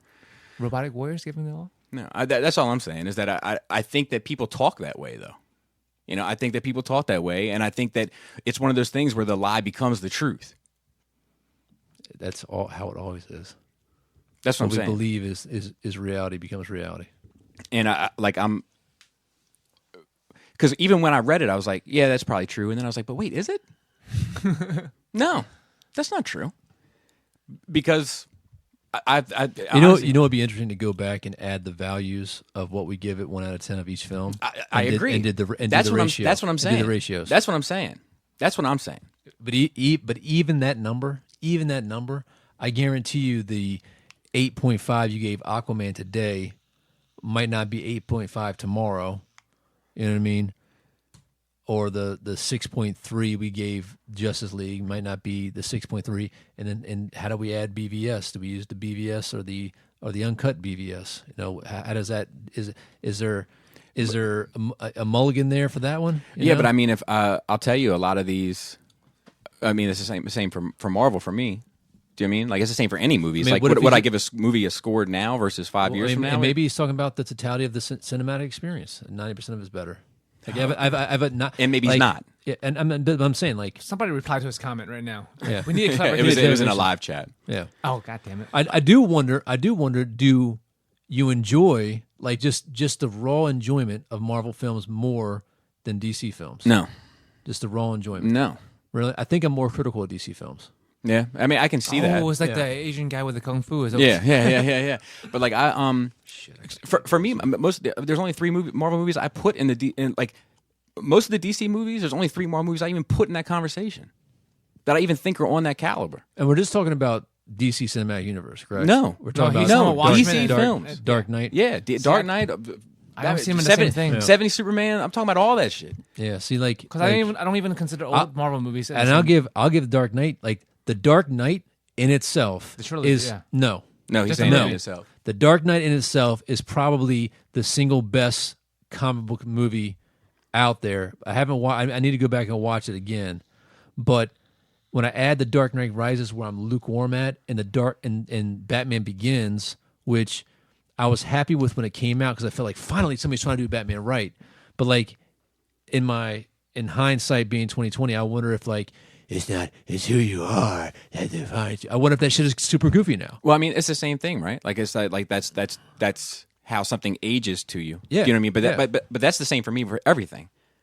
Do you know what I'm saying? Like I just when we went back and watched all the other movies, I just came to this table last year and said, Iron Man 1 doesn't ring like it used to ring Yeah, for me. I agree. You know? So like So which enjoyment version do you go with? DC. No. No, like when you first came out of the fucking theater. Oh, and you're blown away, I'd be open. or 10, 11 years later. I'd be open for that discussion too. Yeah. But like a lot of them, for instance, Winter Soldier has gone up for me. Dude, especially after Endgame. Fucking tears, bro. Even the first Avenger, fucking tears, bro. After Endgame. Dude, like the memes with the conversation, how it changes reverses. things. It changes things, man. It changes, and like How do you keep 11 years of writing like that? dude, it's fucking crazy, man. And and I'm wondering now if when I go back and watch all the rest of them, if like the shit is gonna keep on unfolding. Like I'm like, oh goddamn, because I mean, like Avengers, totally different now. The first Avengers is totally different now for me. Because of Endgame. Exactly, exactly. Because you know how that relationship unfolds and the bonds of friendship. Civil War is going to totally be different for me now. I still need to watch the first Hulk. No, you don't. No, it's fine. Not That's another one not that's Eric going. Bana. That's another one that's going down for me. Yeah, I mean that was the second one. Yeah, but I really Yeah. liked that for the longest time. with that Norton. But Because it was the best Hulk movie we yeah, ever seen. and I still like Norton better. Like as a banner, me personally. I can't. Yeah, can't you never co-sign did, that. but I do. You know what it is? Like Christian Bale can, for whatever reason, I can get by that he's an asshole and still love him. But for some reason, Ed Norton, I don't know what it is. Oh, really? Yeah. He's You know what it Tom is? Cruise for you? You know what it is? His while he's got some good work out there, it's not on the level like the wide spectrum. Like you're not that good, bro. You know what I mean? Like when you're willing to lose 100 pounds and gain 50 pounds of muscle the next week, you can talk to me. You know what I mean? At that point, when you do what Christian Bale does to his body Right. or whatever to a role, he can yell at all the light guys he wants. Yeah, forever. yeah. Because somebody needs to get him some fucking carbs. You know what I mean? He's just going to eat his empty cup. And also, carbs. like the goddamn scene for the dude. He just lost 100 pounds. But Ruffalo, I just feel like Can we continue this? nah, man. Just go on. We'll continue because it's not right. worth it. Ruffalo is I'm not worth it, ladies and gentlemen. I feel like He's a no, special it's just- guest. It sounds crazy. It throws off the conversation. Ruffalo is. I feel like Ruffalo could fight in real life. Yeah. Whereas I like Banner to feel like he can't. Yeah.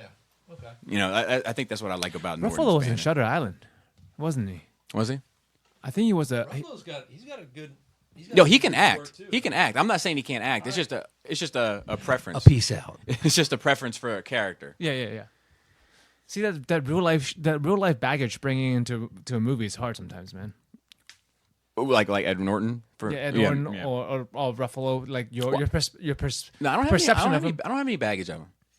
I don't have any baggage of him. I think he's a good actor, and I don't care about his politics. I know he does a lot of that, but that shit never hits my No, radar. I mean, just like you think he shouldn't be able to fight, but you look at him, you think he can fight. Right, but that's not real life baggage. That's character baggage.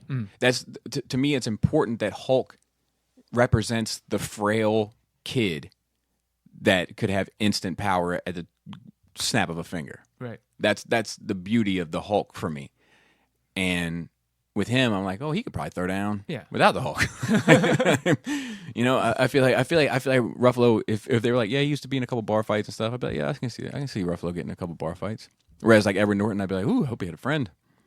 You know? You didn't watch him in Fight Club? Yeah. But even in that, I mean, it's Tyler that got him through that. But he's Tyler. Right, but you know what I'm saying. A spoiler, sorry. Yeah. Let's see what else.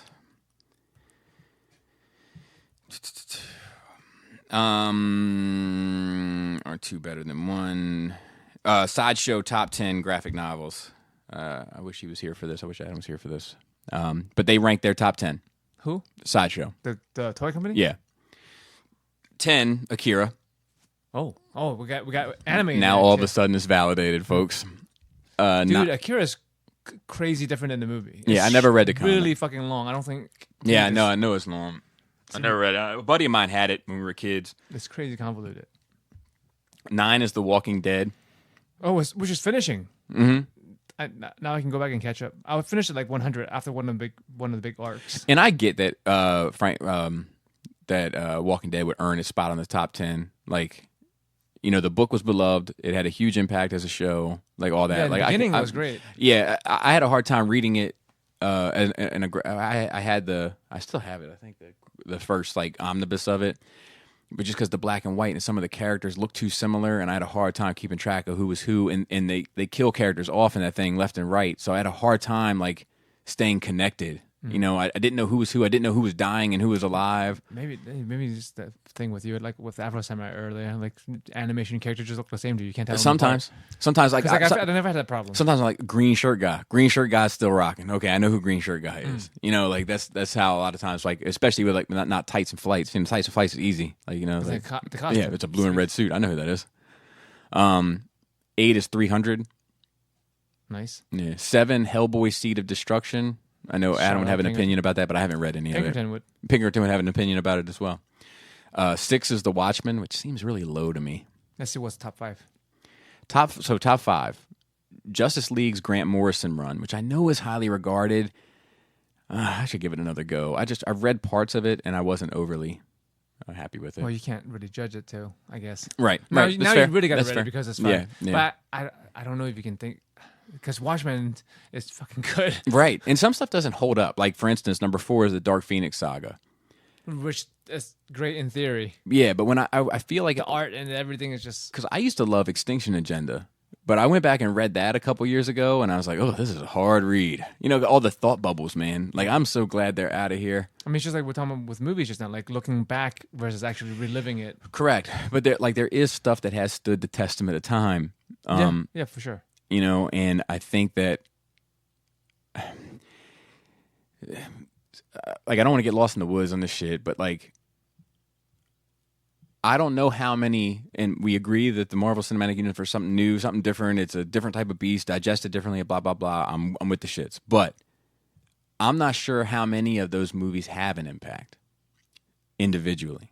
Yeah, I agree with you there. Like I said before, I just can't see one movie without seeing the rest in my head. That's why I can't fairly judge it. Because I know, like you said, Ant-Man, it's like, I would have never cared that much for Ant-Man to watch it. I still don't. Right, and I don't care about it that much, but I'd be lying to say if I don't care about it more than I should, just because of the baggage I bring into it with the rest of the universe. Yeah, I care. I think I care more about Wasp than I do about Ant-Man, just because I think she's cool. Yeah, I don't know, man. I feel like there's some gaslighting going on with Marvel. Like, you know, like I'm good with calling the good shit good. Yeah. I'm just saying, like, there are certain caliber of films that Marvel has produced that everybody constantly talks about. Mm-hmm. And the reason why is because they are so much better than the rest of what Marvel has produced, which has been good. Mm-hmm. What Marvel has done is they have gone all this time with all of these movies, and they haven't made but one bad one. Mm-hmm. That's the trick, is that bad things spoil stuff, man. Like one bad thing was spoil the shit of. Correct. That's what I'm getting at. Is that like, let's equate it to food. I was just gonna say that. You got a 6-course meal? Exactly. And if you have like, if the appetizer is good and the second appetizer is good and then the salad is good and then the soup was, I don't know about the soup, but then the main meal was great and the dessert was great, you walk out of there and all of a sudden the soup doesn't seem as bad. No, and everything. But if you just were to great. talk about that soup, it's not that good. It's not that good. But and then if you just want to talk about the appetizer, it's not that great. No, you're right. That's what I'm getting at. But it's hard to talk about a suit without talking about, but the steak was I just fucking learned that, Joseph. But like, if you had a great everything, but like a terrible soup, the meal is terrible. I agree. But it doesn't change the fact that when you weigh them up. Yeah. I agree. I agree with you there. That's all I was saying, is that because for some reason people decided that BVS is trash, which I still don't understand. But for some reason people decided that. I think it tainted the rest of the meal so bad that people weren't able to recognize the good or give props to the good as much. Like, I saw people with Aquaman and Shazam posting in different groups or whatever, just lurking and being like, this was really good. And people being like, you know what I mean? Yeah. But like, I think it's because BVS was either supposed to be like the main course of the dessert, and it was not. You know what I mean? Like, it was everything else now is good, but like the meal was already spoiled. Like, imagine if like Iron Man and all those movies building up to Avengers were great, and then Avengers wasn't good. I can imagine that world.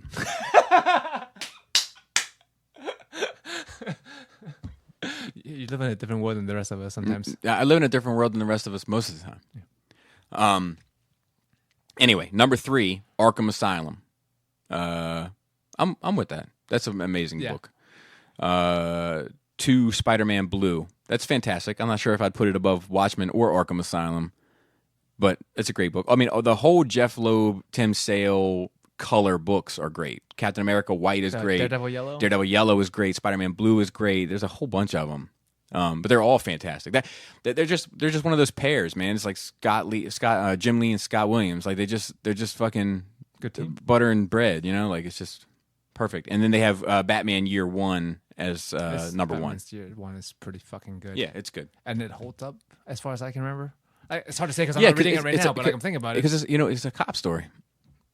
You know, like, that shit's timeless. But the art and the style and the dialogue, as far as I remember, that doesn't feel like it would be super dated right now. No.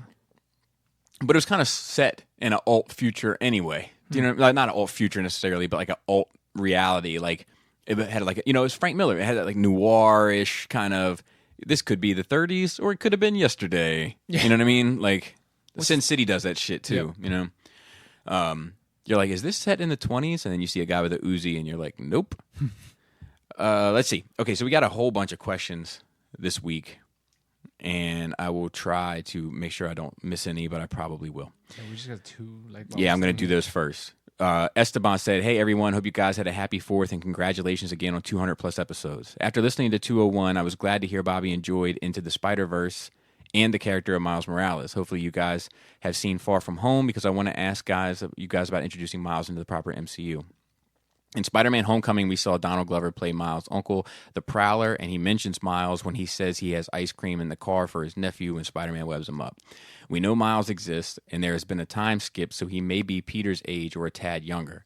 Do you guys think having 2 young Spider-Men can work, or does one have to be older than the other? Do you just want to see the adventures of Peter Parker, or is New York big enough for the multiple homegrown heroes? Do you guys hope Tom Holland plays this role for 10 or more years like Robert Downey Jr. did? Or will 3 solo films be enough? I really hope he sticks around because I want to see a veteran Spider-Man. So are we going to get into the Spider family now? Yeah, so let's do all of that. First, let's answer this question. Yeah. I don't know. I want Parker. Too much. I think it might be, but I want Parker to be older because I like the idea of Miles having this mentor. Yes. You know, so I want Parker to be a little older. How much older though? Like, I think 5 years would do it. Okay. Like, I think you could introduce Miles right now. Like, if Miles was if Miles was 8 before the snap, and now he's like 13, yeah, perfect. That sounds good. Yeah, I'm on board with that. Here's my thing about it. I think they could introduce Miles. I think they could do it. I think they could bring Miles in. I think you could have 2 Spider-Man movies, or you could have 3 Holland Spider-Man movies and then pick it up with Miles and just have Holland drop in for cameo spots from then on out. Like Iron Man now. Yes, but here's the thing I think about it is that I don't know how much more leeway Sony is willing to give. Right. That's what I think the caveat is to this shit, is that they want the Holland shit to catapult their Spider-Man shit. Which I don't know if that can happen. I don't know either. I don't know how Venom did. I feel mean, the second one- I feel like Venom got fucking more of a fucking pass than fucking half the DC movies, but maybe that's just me living in crazy town. Everybody's like, yeah, Venom, yeah, it was fine. It was fine. Was it? What fucking was it? I don't. Yeah, I don't. I'm surprised they got the second one. I thought it wasn't good. Yeah, I mean, the dude did a great job. Yeah, and the tone of the movie is right. It just becomes Monster Madness at the end. It's just a throwaway kind of. It's Suicide Squad. Mm-hmm. It's directly equivalent, in my opinion. Great cast, great tone, decent story, out of control at the end. So yeah, I don't know how much Sony is willing to bend. I'm going to be honest. Wait, how long is Sony going to have the? Is it? So, I guess Sony just has the Spider-Man stuff indefinitely, as far as we know. Or is it like a time thing? I think they have it indefinitely. That sucks. So let's talk about the Spider-Verse. Who do we need? Do we need Miles? Nah, I do. I kind of need him now. I kind of need him now. It's weird to think that, but yes, I do. Do we need May? Aunt May? Mm-hmm. Yeah. I need her. You have to have her to have Spider-Man. Do we need Mary Jane? I don't know. I do. I do. I'll tell you why. Like, I have to have Mary Jane or Gwen Stacy. One of the two. Yeah, yeah. It can't be a third person. It's got to be one of them. Yeah, maybe you're right. It's like Robin. It had to have a Robin. There's something about Spider-Man having domestic issues while he's doing what he's doing that's fucking awesome to me. Like, there's something about like fuck, I'm gonna miss dinner with Mary Jane, but I'm fighting the Scorpion on top of the Empire State Building. Yeah. Like, you know what I mean? Yeah. Like, that's important. It keeps him grounded. It's a fucking yeah, and it also shows like that he's still going through kid shit. Mm-hmm. You know? Yeah, I like that, like, normal aspect. Yeah. Of him. Do you need anybody else? You know what I mean? Like, I can go through them. Like, do you need like punk rock Spider-Man and you know all these? But like, is there anybody else? Spider Clone. Is there anybody else that you need? I don't feel like I do. I like some of the other. I like some of the Spider Women. Like his daughter from that alternate universe. I like Spider Gwen a lot now. I like Silk a lot. Yeah, yes. But I don't know if I need them. Black Cat. I need Black Cat. What about Jameson? Yeah, I need Jameson. Yeah, Jameson. Jameson's important. Yep. Yeah. And then him having a job and like trying to fucking make ends meet and shit while he's a superhero.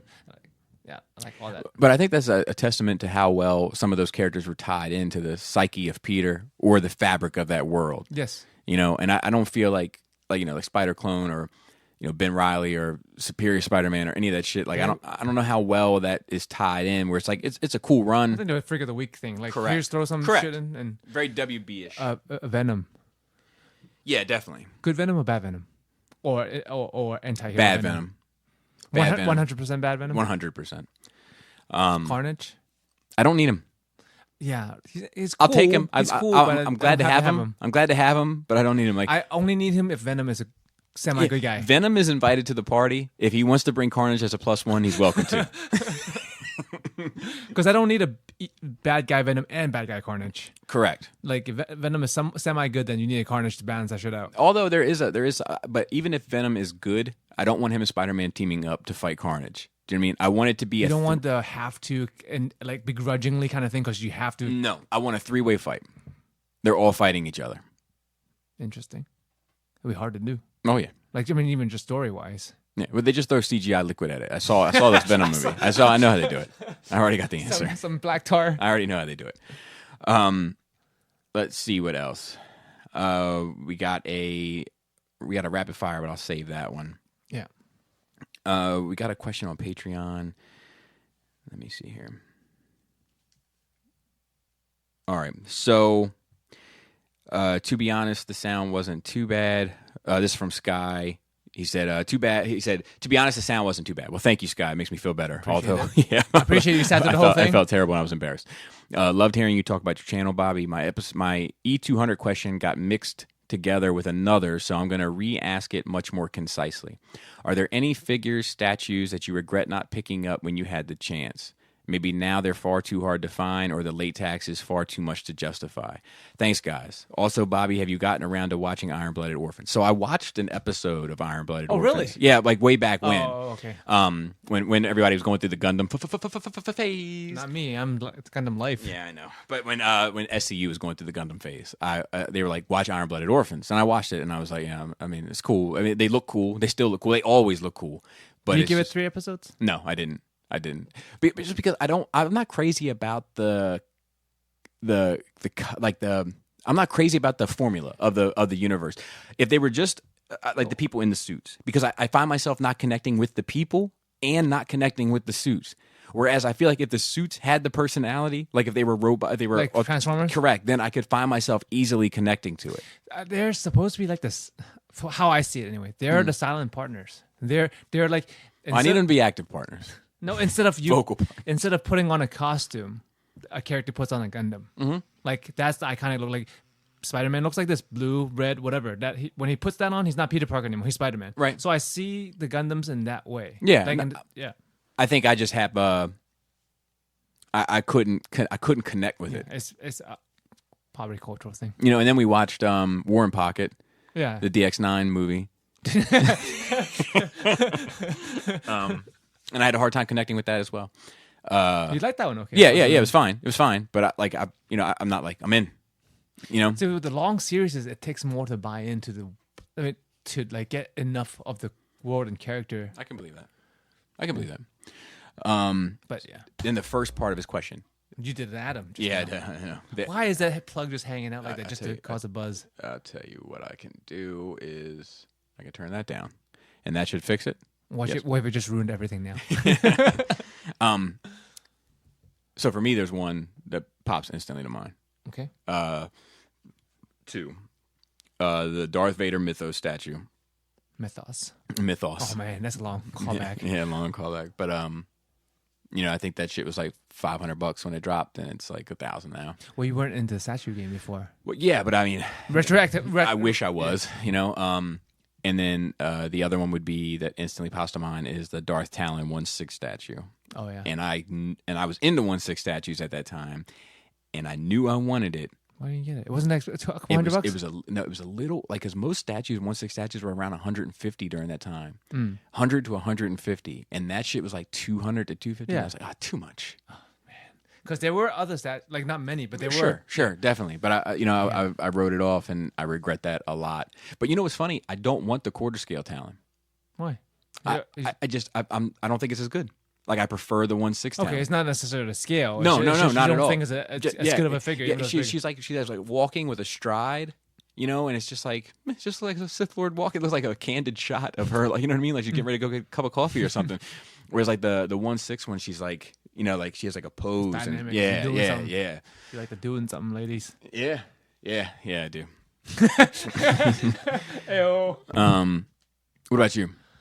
I don't know. I feel like I have to have some, but I think the thing with me is I've already gotten back and paid my taxes. I got them, you know. That's true. You got a lot of money, Joe. I do not. you dude. Hey, let's do this. Looking at 90% of our stuff, you have a lot more. Yeah, but not in terms of price tags. Are you sure? I'm not sure. I'm talking shit, honestly. Yeah, but exactly. I'm taking a guess. We're doing this Marvel DC thing right now. I'm taking a guess. Looking at piece by piece versus looking at the whole thing. Looking at the whole thing, Bobby. Let's see what the numbers are. Yeah, we could go around. You could go around and take a look, but yeah. Because like you think I have a lot of stuff, right? Because we have a lot of stuff. You don't realize how much of that shit is Krista's. All those Bashojos are hers. All the wall of the anime stuff in her office, those are all hers. Yeah, but I mean, you have one piece. It's like $1,500.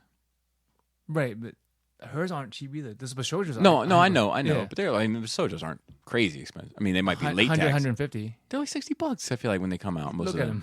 Maybe now, but I feel like they were like $60. Like a lot of them are like $60. Well, we got of them with latex too. Oh, did you? Because we got into it, or she got into it. Like, that's what I'm trying to say. You guys got a lot of money. Together as collectors. Hey, you know why? We don't know the joys of children.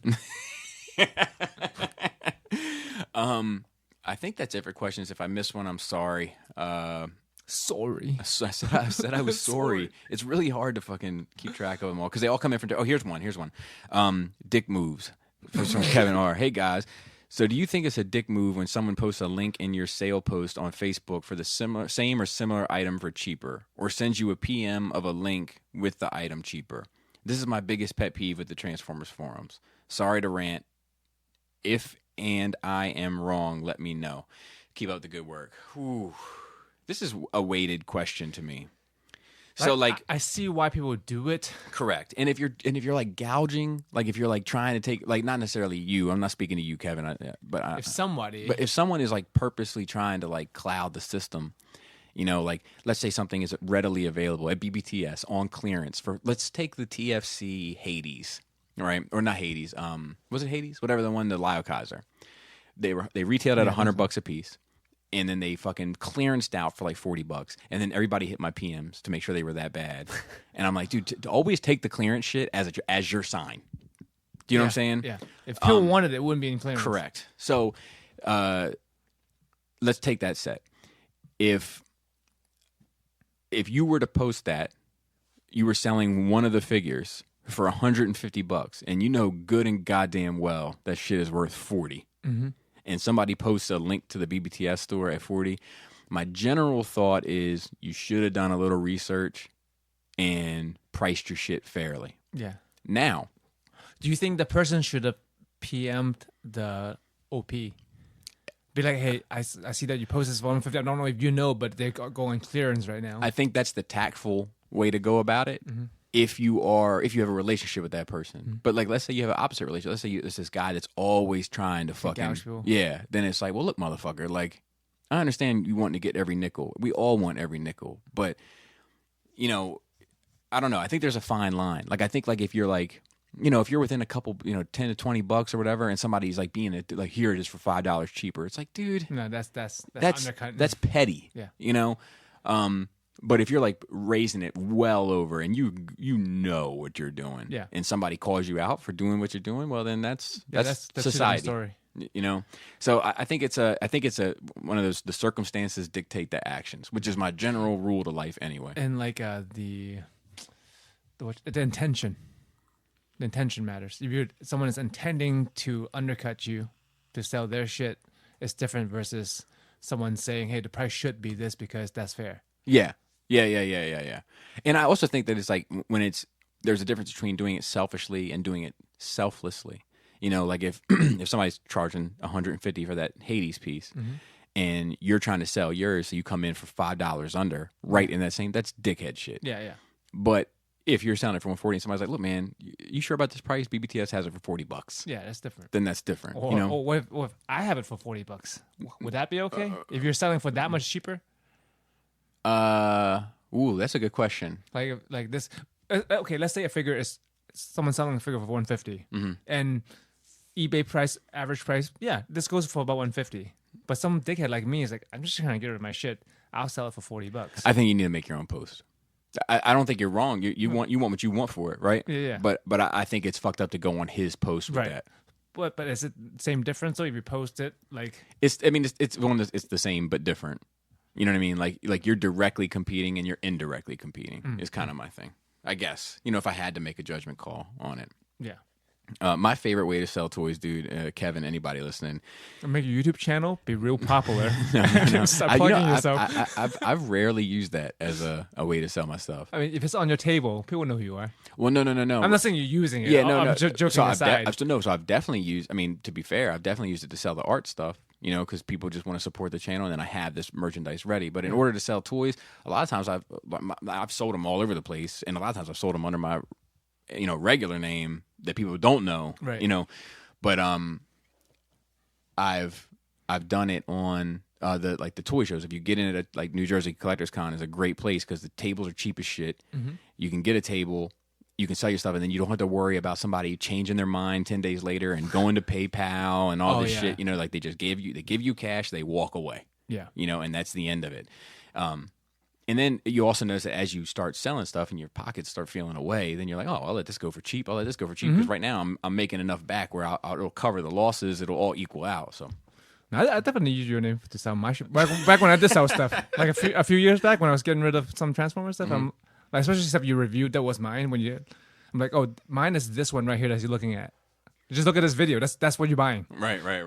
Or like I had remember the G Creations Dinobot combiner. I had you say at the end, it's like, well, he's selling it. And I sold it right the fucking way. Right away, yeah. I remember, I can't remember what it was. It might have been Titan One that used to put like if he would send me something to review and I'd send it right back and then he put up like as recently reviewed and that's my guy. But I used to think that was funny. But I feel him though because he let me have it. I opened it, so it's lost the value. So in order to him to flip it, he can be like, well, look, this is like a little part of this community history, not real history, but like a little part of the fandom history. Yeah, it's connected. You knew where this was. Correct. Yeah. So like that's cool.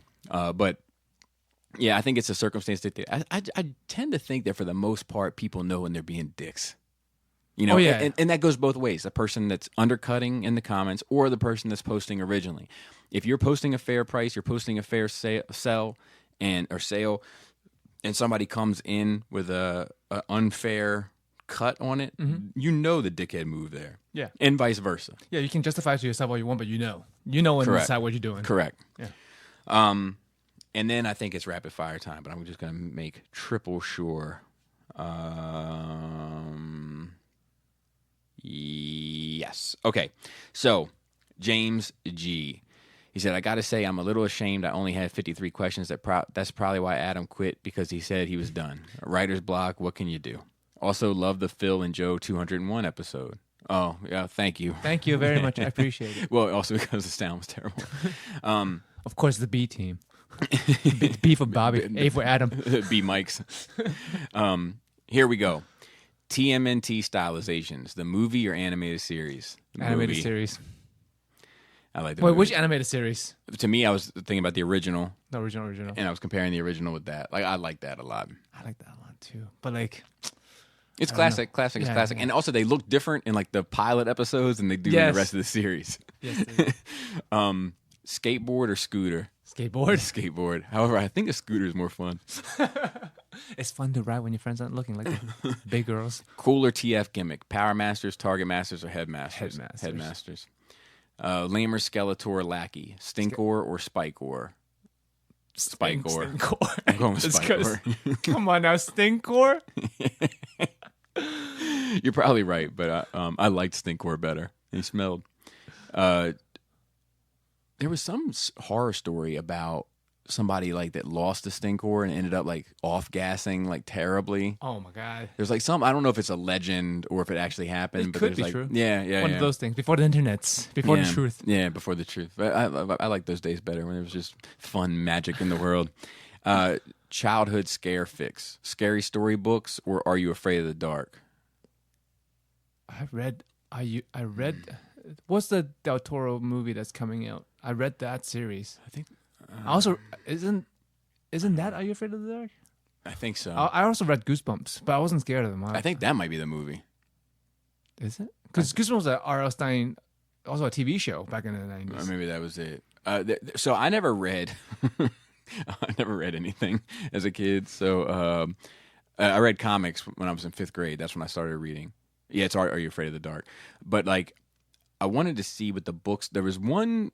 Like the books were black and white, like pencil drawings. That is Are You Afraid of the Dark? That was it? I'm pretty sure. Like I remember there was one story that freaked me the fuck out with the. Oh yeah, no, scary stories to tell in the dark. Yes, that's what I would read. Yeah, they were creepy. Yeah, I have no idea. I never read them, but I remember looking at the books and the kids would have it at school or whatever, and thinking to myself like, these covers are freaky. There's art in there too to like illustrate some of the stories, like the one with the girl got bit by a spider and then like was fucking erupted with little spiders. Yeah, that shit right there. Yeah, man. Yeah. That clown. Yeah, the little clown the face. movie has that clown in. Yeah, I'm looking forward to the movie. Actually, scary stories to tell in the dark. Yeah. Those were the ones that used to creep me out. Yep. But I never read them. Of course, but I don't read. No, I didn't. I still. I read comics and stuff. I read all the fucking garbage Star Wars books, but I can't read something decent. Yeah, that's probably true. I never made it through Truce at Bakura because I don't think anyone has. I have a theory that no one's actually read that book. What if I got real good at the end and you just don't know? Let's see, Buzz Lightyear or Woody? Buzz Lightyear. Buzz Lightyear. Space Marine, man. Yeah. Totally ridiculous 80s flicks. Breakin' or Rad? Well, I never saw Rad. I don't know either. So a Breakin', and I saw Breakin' 2, Electric Boogaloo. I saw that as well. Of course you did. For better or worse. Three Companies landlord, Mr. Roper or Mr. Furley? Oh, that's a hard one. that's a dude. I watched the shit out of Three's Company, man. That's a hard one. I say Mr. I'm going Roper. I'm going Furley. There you go. Equal opportunity. Appetizers. Oh wait. On that, Janet or the other one? Fuck, what's her name? Remember this? The brunette. Yeah. You like the brunette more? Mm-hmm. Okay. I'm not a blonde guy. No. Not. Remember they switched. two Yeah, brunettes. Exactly. They switched out at one point. I would say probably the original. Okay. She looked a little older, right? Yes. Yeah. So you like that? I like the new one. Yeah. I don't want to teach you how to cut your meat with a fork. Come and knock on our door. Dude, I love that show. It come in the middle of the night. I do too. Appetizers: mozzarella sticks or tater skins? Tater skins. Mozzarella sticks. Tater tots is a different story. I like mozzarella sticks better. Yeah. X23 or Dakin? X23. X23. NSYNC or Backstreet? That's a tough one too. I know NSYNC is the more popular one, but like I have to go with Backstreet, and I'll tell you why. I don't like any NSYNC songs, and I like one Backstreet Boys song, and I can't even tell you what the name of it is. I know it's like a sad song. It's like it's not like it wasn't like a There's hit. a lot of sad but songs. I think they did a video for it, but it was later. It was way late, like well after they fell off. Okay. But I heard it, and I was like, this isn't bad. dude, I like all the boy bands. Do you? Yep, I listened to a lot of I listened to and still would listen to boy band music when it comes on. You're trash. We all know this. Connor Kent or Kara Zor-El? Oh, what are these people? Kara Zor-El. Go there. Oh, that's the super. Yeah, girl. Super Family. That should be a next. Dude, Do that next week. Super Family next week. Yeah. I need Power Girl. That's all I need. Yeah. I'll tell you what, that girl's poor back. You know, she's balanced out in the back too. Like, It's not balanced. dude, in real life, It's not balanced. in real life, usually it's one or the other, right? It's just fucking nature works funny that way. But if you got both and you balance out, then you get to go. No, but the back was not comparable to the front. The front was absurd. I don't want to say absurd. The front was good. It was absurd. I mean, sometimes it's absurd. Sometimes it's, I mean, 'cause, like, that was part of it. There's like a history to it. Adam knows. He's told me before. I keep forgetting, but like, it became like a joke at DC, and they were like, "How big could we get them?" Like, there was something to it. There's like a history to it. There's like a proper history to it. Twilight Zone or Tales from the Crypt? Wait, which Twilight Zone? So for me, it doesn't matter. It's Tales from the Crypt because The Crypt Keeper. because and I was a little older, so I could, dude, good impression. Oh, with his puppet head. Yeah, I'm a puppet. Put your tongue to mine. There was something about the age, like Twilight Zone. I was a little too young to really appreciate. The black and white one. Yeah. And then, dude. And I never I watched the didn't watch newer much ones. Yeah. Dude, yeah. Tales from the Crypt is Mad TV, then Tales from the Crypt, then Outer Limits. See, the comparison for Yeah, me. Outer Limits was good. That would be the comparison. It would be Outer Limits or Tales from the Crypt. I would say Outer Limits because it's a little more in depth, a little longer. And more serious. Yeah, more serious tone. Yeah. I would like Outer Limits more. And it had a wider scope. You know, because Yes. yeah. And there's Tales from the Crypt Keeper, which is the cartoon on Saturday morning.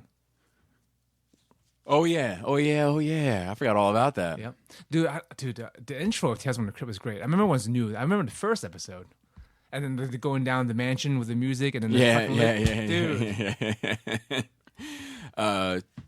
Good question. Fuck. Johnny Bravo or Dexter's Lab? Dexter's Lab. I'm going with Johnny Bravo, but I've never seen either one. Okay. There's a fucking fly in here, though. Yeah, he's been here the whole time. He's like just hovering around Adam's spot though. Like he misses him. Yeah. Fucking shit. All right. So, I try to miss me. I get that shit. Boys to Men or De La Soul? That's a Boys weird to one. Men. So I would go with De La Soul, but What? Really? well, I really like Me, Myself, and I. I like 3 Feet High and Rising in general. I like Puddles in My Lawn too. I like De La Soul, but it's just an odd comparison.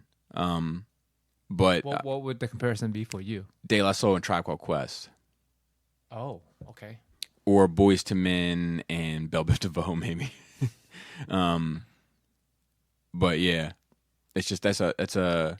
I like them both for different reasons, but I probably like more of De La Soul than I do like Boys to Men. But I love End of the Road, of course. Yeah, man, and, come on now. Say It's so- Goodbye to Yesterday. Dude. And, all that kind of stuff. I mean, it's classic. The classics of Voice Men 2 are so classic. But I never liked, like, the super sappy ones. Like, they had an album. They were pretty fucking... The two you named just now are pretty sappy. No, they were, like, sad. Sad. Okay. Like sappy love songs, like On Bended Knee. Yes. That was too much for me. I'm good with that. Dude, I like boy band. You're very romantic. Dude, you don't even know. And also, what was the other one? The first single, On Bended Knee, was the second single. I'll Make Love to You. I'll Make Love to You was the first single. Dude, No, it was. no. Tell you what, it's awkward as shit because my mom loves that song, and I'm like, come on now, don't listen to that shit when I'm in the car. They could sing though. Oh fuck yeah. Yeah, they could really What's sing. the song they had with Mariah Carey? I don't know. And the video was just them making the video. They had a song with making Method music. Man too, I think. No, yeah, Voice the Man's a shit. Triptychon or Metroplex? Triptychon. Metroplex. Really? It's a robot. Triptychon's a robot too. Just in the shape of a Tyrannosaurus. That's the old school Godzilla Tyrannosaurus. Or I could make the argument an Allosaurus. God damn it. I like the episode when like one of them couldn't transform into the base and the other one couldn't transform into a robot, and they kept trying. They were like half transformed fighting because the cog was missing and it was like a literal cog. Yeah. Dude, should you remember? X-Men power couple, Jean and Scott or Rogue and Gambit? Neither one of them together anymore, right? I don't know. You have to say Rogan Gambit, right? They're my favorite. They don't even fuck. But they're my favorite couple. But I don't know if I could say they're the power couple because the power is definitely lopsided on the it's Gene and definitely Cyclops. But but if we're just talking about like status wise, like I think they had probably more swag than Gene and Scott. How about this? Gina and Scott or Emma and Scott? I think that Emma and Scott is a more interesting relationship than Gene and Scott. And it's probably more interesting than Rogue and Gambit also. But I would put Rogue and Gambit's relationship as being more interesting than Gene and Scott's. Because Gene and Scott's, it is the Phoenix that makes that relationship interesting. Yes. Yeah. Well, So it's like a blip on the radar. And you really. throw Logan in there too, though. That's true. That's true. That's got fair. that That's a fair dynamic. point. That's a fair point.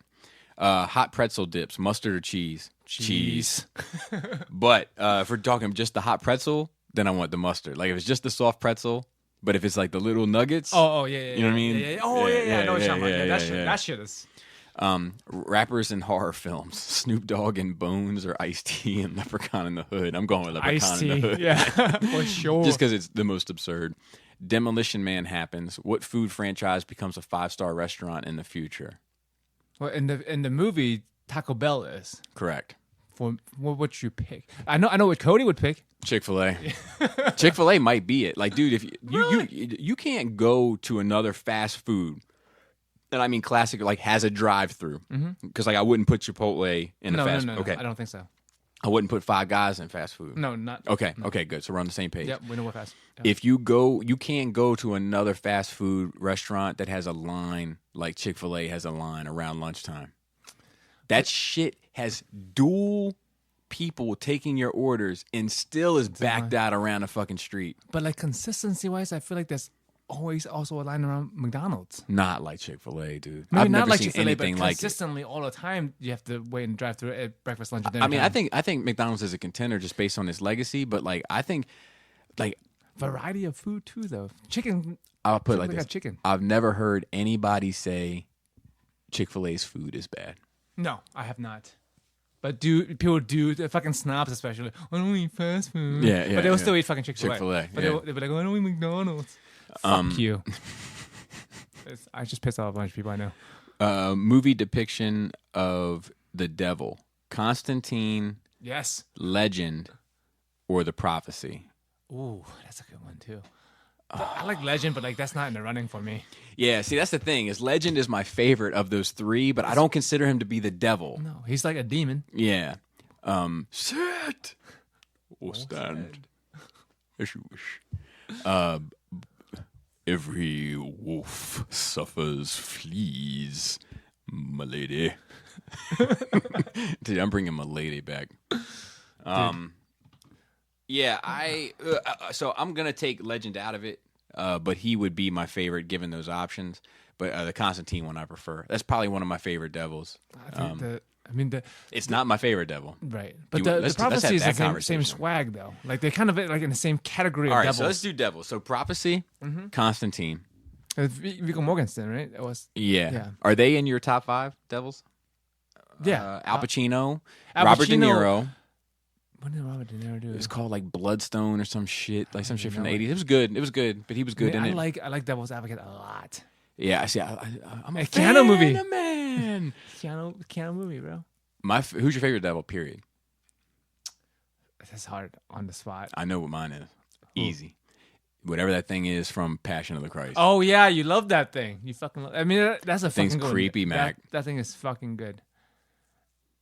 I love it because it's like, I can't tell if it's old. I can't tell if it's young. I can't tell if it's a woman. I can't tell if it's a man. It's just a fucking. I can't tell if it's beautifully perfect or horribly flawed somehow. And like that's- I can't tell, and that to me is what the devil is. That's perfect. Yeah. That is like And then holding How about that little baby thing. Oh my Dude. god. that shit gives me the shivers. Huh? Something about that, dude. Something about that makes all that shit seem more real to me. Like it's like the feeling I get from that. I'm like, there might be something to this, or something in the universe is telling me to be careful. Because your brain can't process it. Yeah. Which Ugh. makes sense. How about Elizabeth Hurley in Bedazzled with Brendan Fraser? But How I about that? Who was the last time somebody talked about that movie? I think the Constantine one would probably be my number 2. I think Pacino might be my number 3. Vigo would be my number 4. And see, I can go with all that. I just can't pick a number 1. I like that the order that you Yeah. listed in. I can go with that. But like, I feel like there's so many more devils out there I can't think of. Brother Noomsay, probably. I love Cameron had this song in this Dipset record. He's like, "Fuck around with Brother Noomsay, you gonna see doomsday." Who's my number 5? And then De Niro. Probably There was my number 5. that was a forgettable devil in the sixth. What is it? That's Arnold Schwarzenegger had a fucking End of Days. yeah. End of Days. That's what I know. What I heard. Gabriel Byrne was that was Gabriel Byrne. Okay. Oh, okay. There we go. Wow, full fucking circle. 3 hours later. Yeah. And I think that'll do it for today. Shout out to the rest of the Cool Table, Shadowcast, Enter the Realm, Beer and Bolters, Plastic Fanatics, Verbally Challenged, Stasis Lock, Toy Detox, Breaking the Mold, Building Up to It, Fresh Communications. And shout out to the rest of the Nerd Rage team. It was nice to see Adam, even if we So he's just a special guest now. He just pops up because he's he's no like, longer he's like the Kramer of the podcast. And Chris, of course, who one day will be not too busy for. I mean, he's in a big boy league now. Like, I know. He's I too know. big for us. He's I know. doing He's real big- things with yeah, his life, yeah, man. bigger and better things. Yeah. He's doing tremendous work too, which you guys will see soon, I'm sure. Yeah, man, those things are fucking great. Shout out to Raul. Raul, do you still post on Instagram? I meant to ask you when you were here privately, but I feel like our paths probably aren't going to cross again. So, in person for some time. Yeah, like it's like a twice a year thing, right? Oh, probably TFCon. I'll see him. But Raul, start posting on Instagram again, man. What's going on? Black Phillip. No, forget that. Maryland Phil his name for mentioned. holding down Twitter.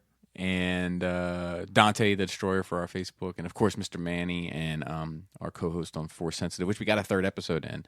Nice. Gort, and it was a really profound, Who's the guest? Mike Honcho, who you met in Japan, yeah, he's Skype in? yeah, Nice, yeah, and great dude. yeah, dude, it was my first time really talking with him properly. First of all, Mike, you got a great voice. You should do a podcast because you're very easy to listen to.